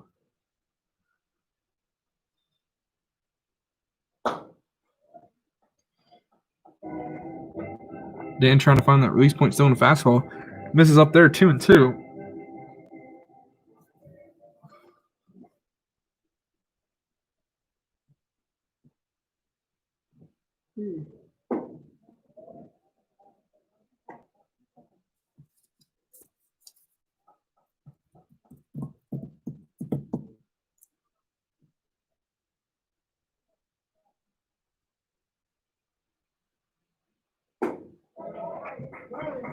Good 3-2 pitch there by Stauffer on the inside corner. Gets Shoup to swing right through it as Shoup is giving number 5, Tyler Woodrow, the second baseman, a little bit of advice walking back to the dugout.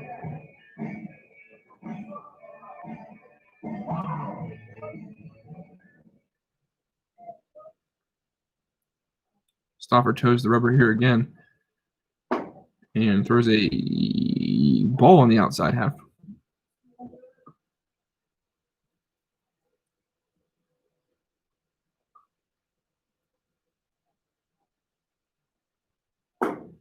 Good pitch there by Dan. Gets it even 1-1.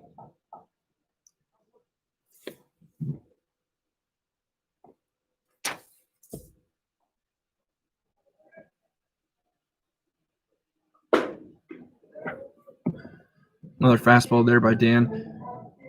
On the outside half, 1-2. I don't think he's thrown a breaking ball yet or anything off speed. It's going to make the Blue Sox hit his fastball here in the 6th inning. As there's a 2-seam in the outside half, and he gets another strikeout, and that is 2 down for Dan Stauffer in the 6th inning. And that is going to bring up the first baseman, number 25, Tyler Heddich.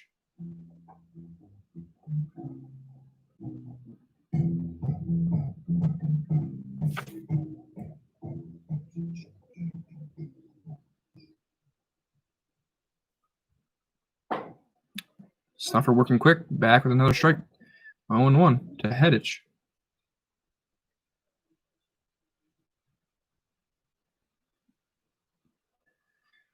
Heddich with an RBI double today. That swung the bat pretty well, but he looks at another fastball there from Dan Stauffer. 0-2.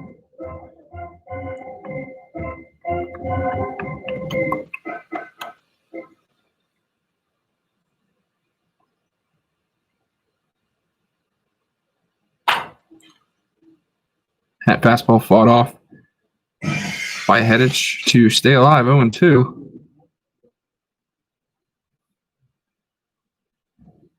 Definitely tough here for these players, with definitely some fans being allowed here, but not as many as normal with the CDC guidelines. Maximum 250. DuBois is usually a pretty rich baseball town. Would have some good fans coming out here and packing these stands if they were allowed to, and hopefully looking forward to that down the line.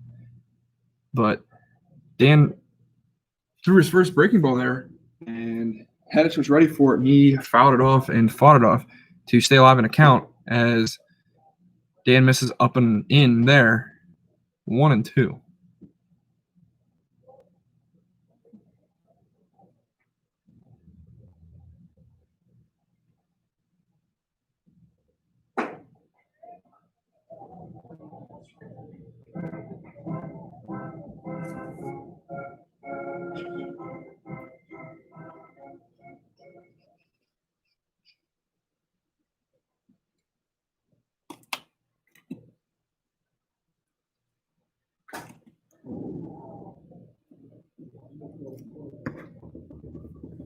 Foul ball there, got a piece of Kokoski behind the plate, getting a little bit beat up, but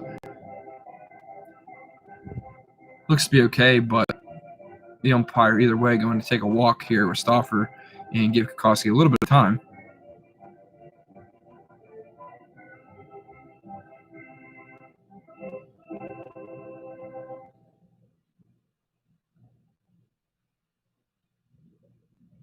And we'll do it again, 2-2. 2's across the board here in the top of the 6th inning.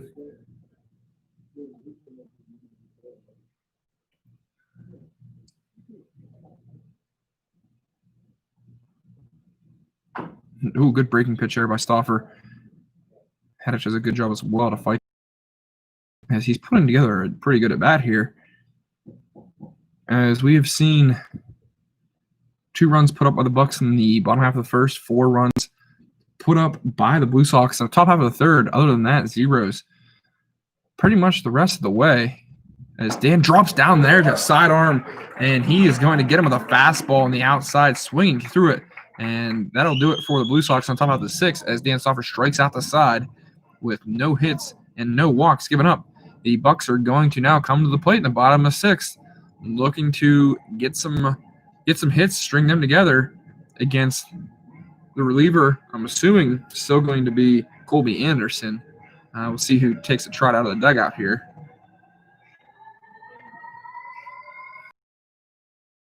It will be Colby Anderson. So he will come out for his second inning of work here in the bottom of 6th.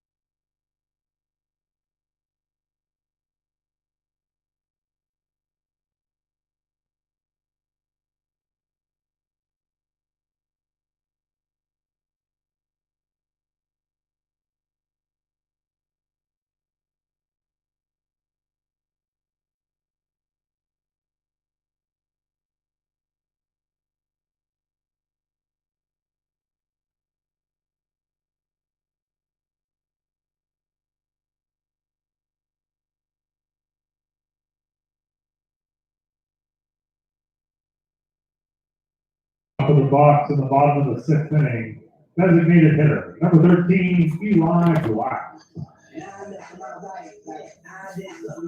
Bucks are going to have Eli Glass leading off here in the bottom half of the 6th. Put some hits together here and try to string them together like I have not been able to do so far today. See if Eli can start it off for them here. I thank everybody for staying with us here late tonight as we're coming up on 11 o'clock here. 20-minute rain delay at the beginning of the night did not help us. As we saw the field covered with hail, puddling around the mound. But turned out to be a really good night for baseball here in DuBois as the Bluesox took game 1. And right now in the bottom of 6 are up 4-2 against the DuBois Bucks. That ball runs inside, almost hits Eli Glass as he gets out of the way just in time. Move the count to 2-0.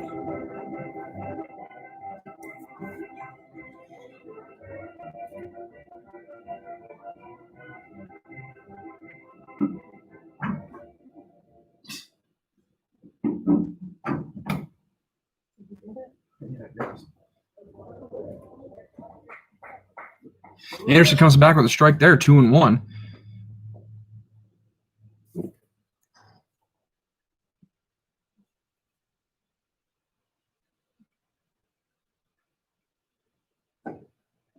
And now Mrs. Lowe 3-1.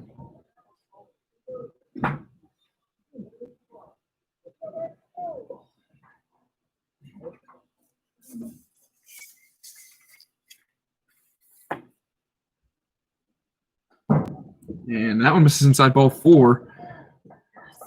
Glass doesn't look too happy about that one. He missed inside Extra hitter, number Too far. 34, Hunter Loomis.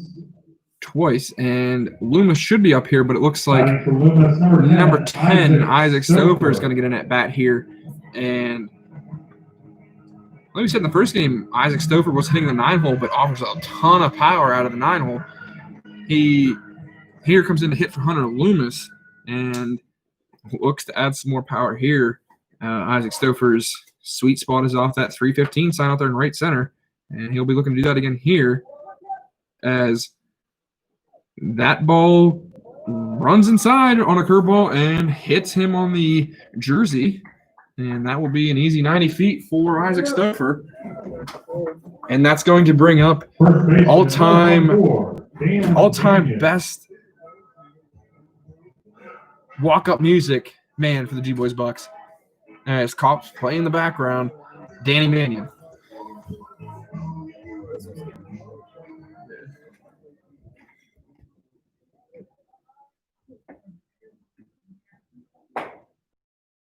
Anderson misses outside there, 1-0. Mowry in the bullpen looking to get a little bit warmer, a little bit quicker than usual right now, as there's now here runners on first and second. Danny Mannion a threat at the plate as he's now on a hitter's count, 2-0. And just like that, the Bucks have little life here in the bottom of the 6th.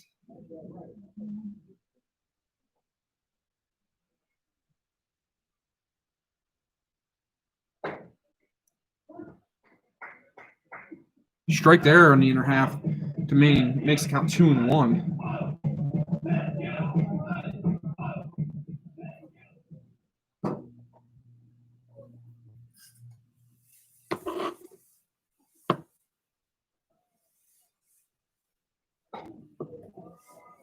That off-speed pitch misses down and away. 3-1. Great hitters count here to Danny Mannion. And in the Bluesox bullpen, it looks like they cannot make their mind up as Maury is now sitting down. Furlong now up. Mannion takes a hack there, 3-1, and swings through it now, making it 3-2. Big pitch here from Anderson coming up. Buck still with only 3 hits, but with 2 runners here, on with nobody out.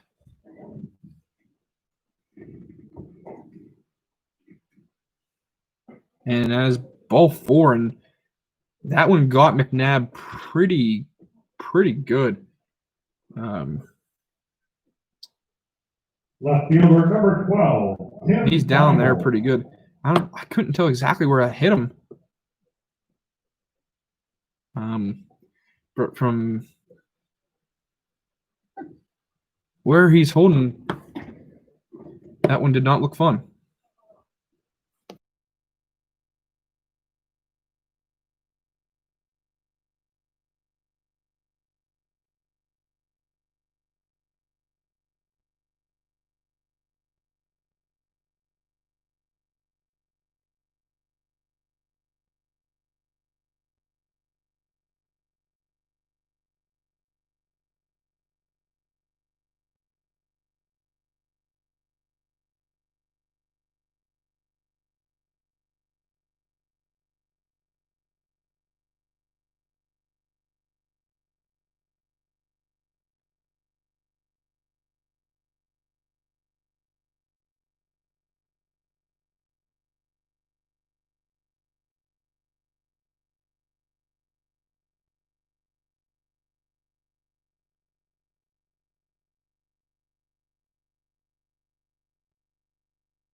Coming in to catch for the Bluesox, number 29, Nate Stocks.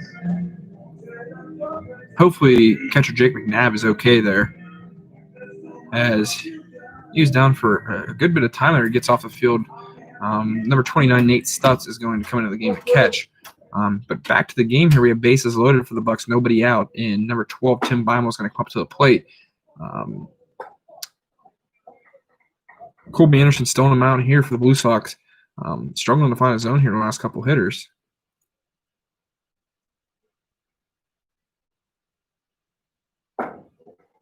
As he misses high and outside again. 2-0.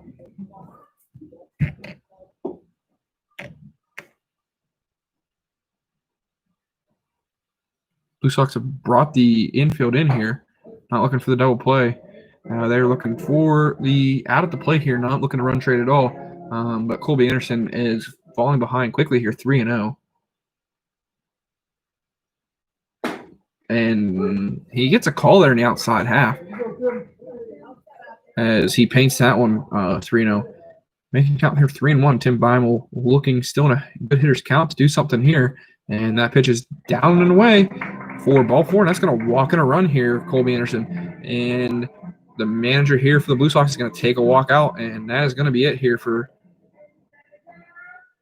Colby Anderson. As he is not happy. He just lost hitters.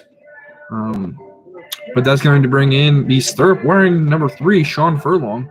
Furlong did pitch the last time that the Bucks were here to begin the season. Hard throwing righty. If I remember correctly, has a good curveball as well.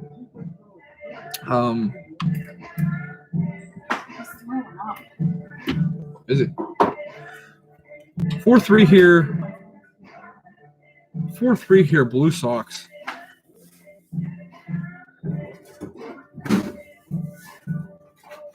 Still nobody out.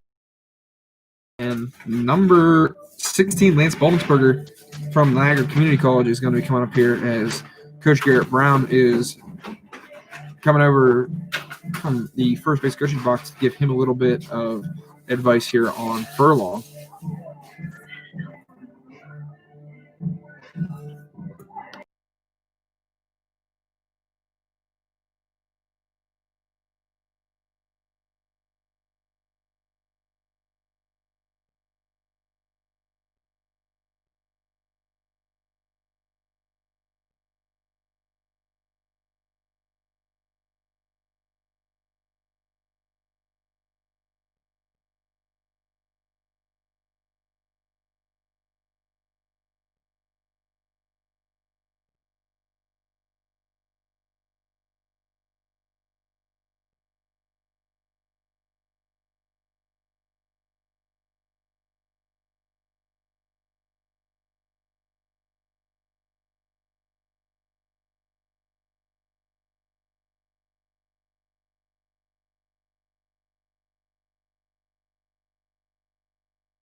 0-2 here to Baldensberger. And very quickly, Furlong comes in and gets a strikeout with the bases loaded and nobody out. Does his job for sure. And that brings up number 32, Derek Knapp. And Derek Knapp needs to at least put a ball in play here with the bases loaded. Manning out there at second base. Stouffer at third, runners in scoring position. That is a tight breaking ball that Furlong's throwing right now. A good pitch that is getting over for strikes, and he's getting ahead early and often so far. And there it was again, and there's a ground ball right back to him. He's going to throw it to the plate, and takes too long. They're not going to have anywhere else to go. And that's going to bring up Anthony Rago, the leadoff hitter here, playing shortstop. Base is still loaded here for the Bucks. Still not able to get anything really going. Anderson helped him out a lot here with the walks. Walked in a run, but they still have not been able to string some hits together when they needed them to. See if Rago can do it here for the Bucks this inning. Furlong doing his job and coming in and throwing strikes. And throwing a lot harder than Anderson was previously, which does not help the Bucks out too much. Not getting used to that speed right away. Another breaking ball finds its way across the plate, and Furlong is ready to go in rhythm right now. If I'm Rago, I'm getting in here and taking time right away, trying to break his rhythm. But he doesn't. He steps in there ready to go. 0-2 to Rago is another slider, and he's going to get out of it just like that. And Furlong does his job, and he is pumped up, deservingly so. And just like that, and the Bluesox 4, Bucks 3.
Back here in the top of the seventh, Dan Stauffer's second inning of work for the Bucks, and Brandon Weatherholt, DH, number 10, steps into the box. Good stick there by the catcher, but does not get the call from the home plate umpire.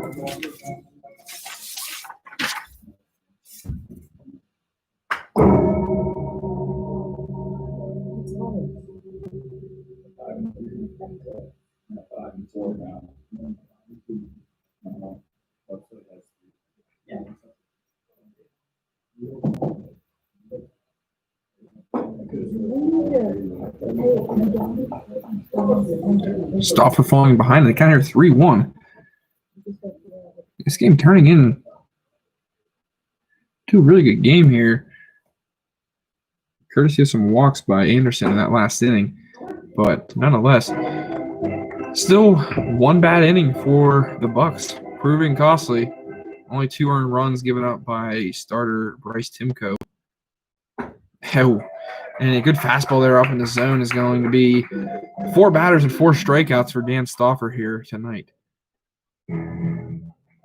Going to bring in number 29, Nate Stutz, hitting for the first time this game in exchange for his counterpart Jake McNabb, who had a couple hits tonight. Stauffer misses up in his zone there, 1-0.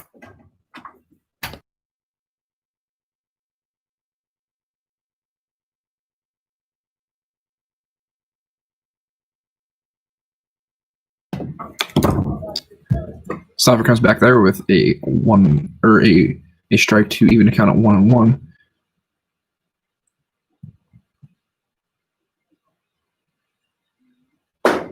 Another good fastball there by Stauffer, living in the upper 80s.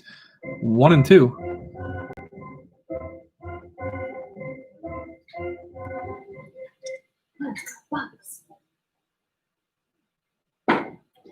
Oh, and he shows off a slider there.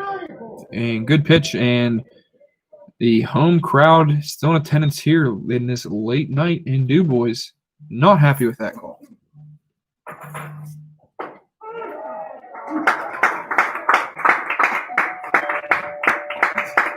Extra hitter number 30, Jacob King.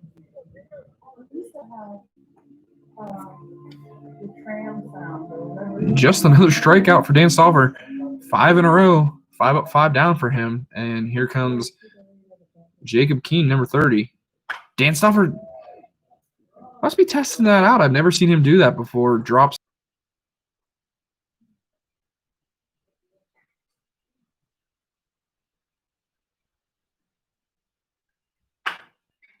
Good fastball there, driven off the equipment shed down to first base line into right field.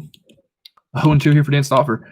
This could be a heck of an outing here for Stauffer if he can get a strikeout here. 0-2 wind up. Another fastball, and that's another strikeout. 6 up, 6 down for Dan Stauffer. 6 strikeouts, and he's going to strut off the field. Him and Furlong, deservingly so, pitching really well. Stretch, sponsored by Buck's Pizza. Let's hear those pipes and sing "Take Me Out to the Ballgame."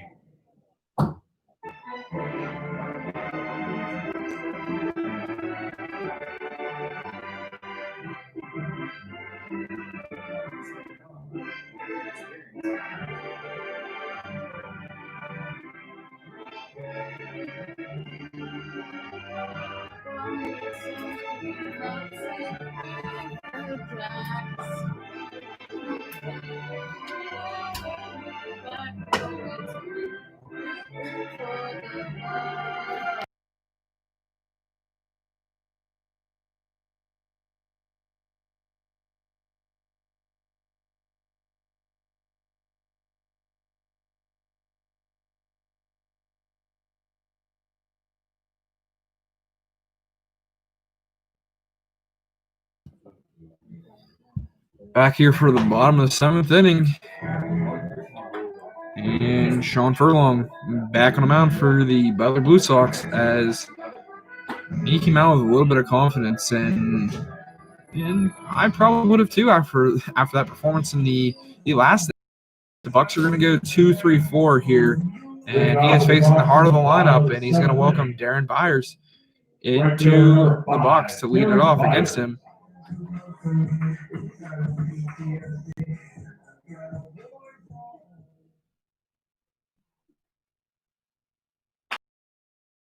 And Byers rolls that one down first base, and that one just gets foul for another first pitch strike here for Furlong. 0-1.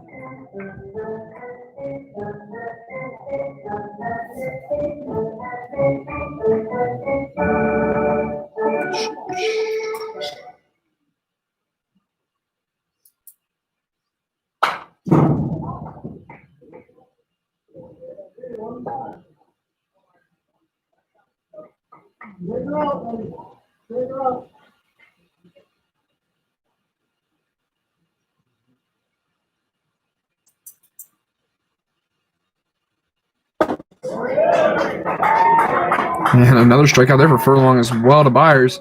And that'll be the first out of the inning here.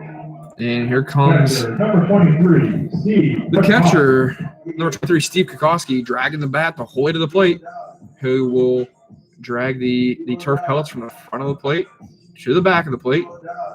Coming here, pop the collar, back out.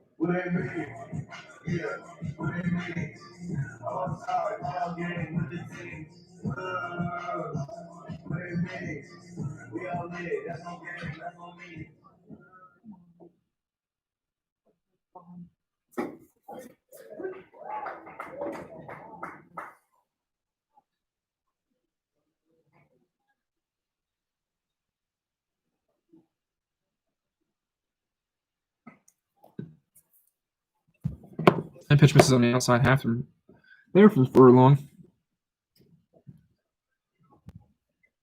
Kokoski with a hit earlier in the game off the center field wall. And he's going to pop that one up. And that's going to be a tough play on the right side. First baseman's going to go over, track it, and I might have jinxed that. I'm sorry, Blue Sox fans. That one pops out of his glove, and that is going to be strike 1 and 2, but Kokoski is going to get another chance.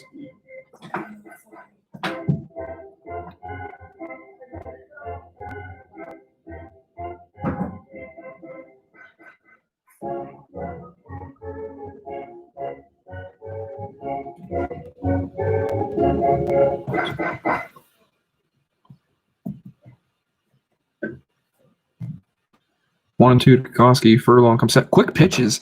Fastball outside. Doesn't get the call. 2-2.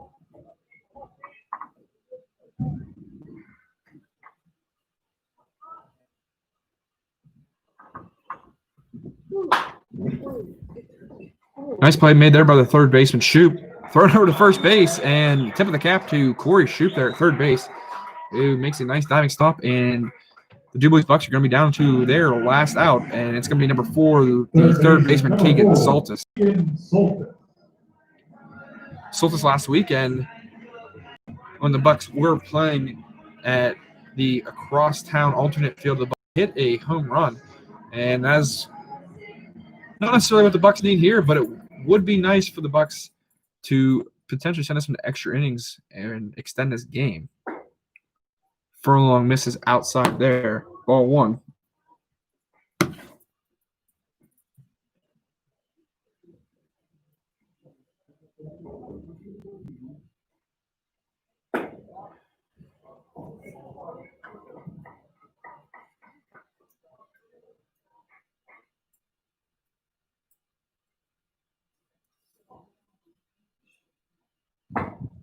And that fastball finds his own 2-1 now.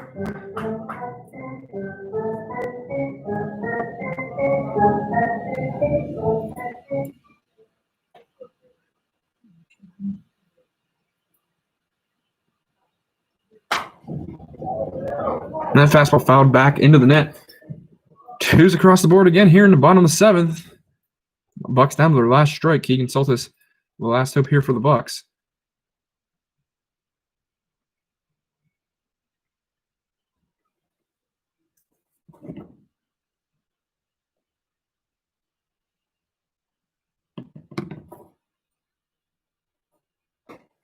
And that slider froze Soltis there, but that one got outside just a little bit too much, a little too quick. And that's going to be a 3-2 count. And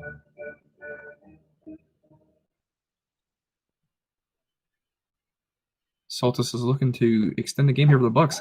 And he does with a slider that doesn't quite catch the inside part of the plate. So that's going to bring up the designated hitter, number 13, Eli Glass, now with a runner on first base, looking to touch a gap here to tie the game up for the Bucks. Left field and the left center gap looking quite nice to Eli Glass. If he can touch that, almost guaranteeing a run. He's behind on that fastball, 0-1.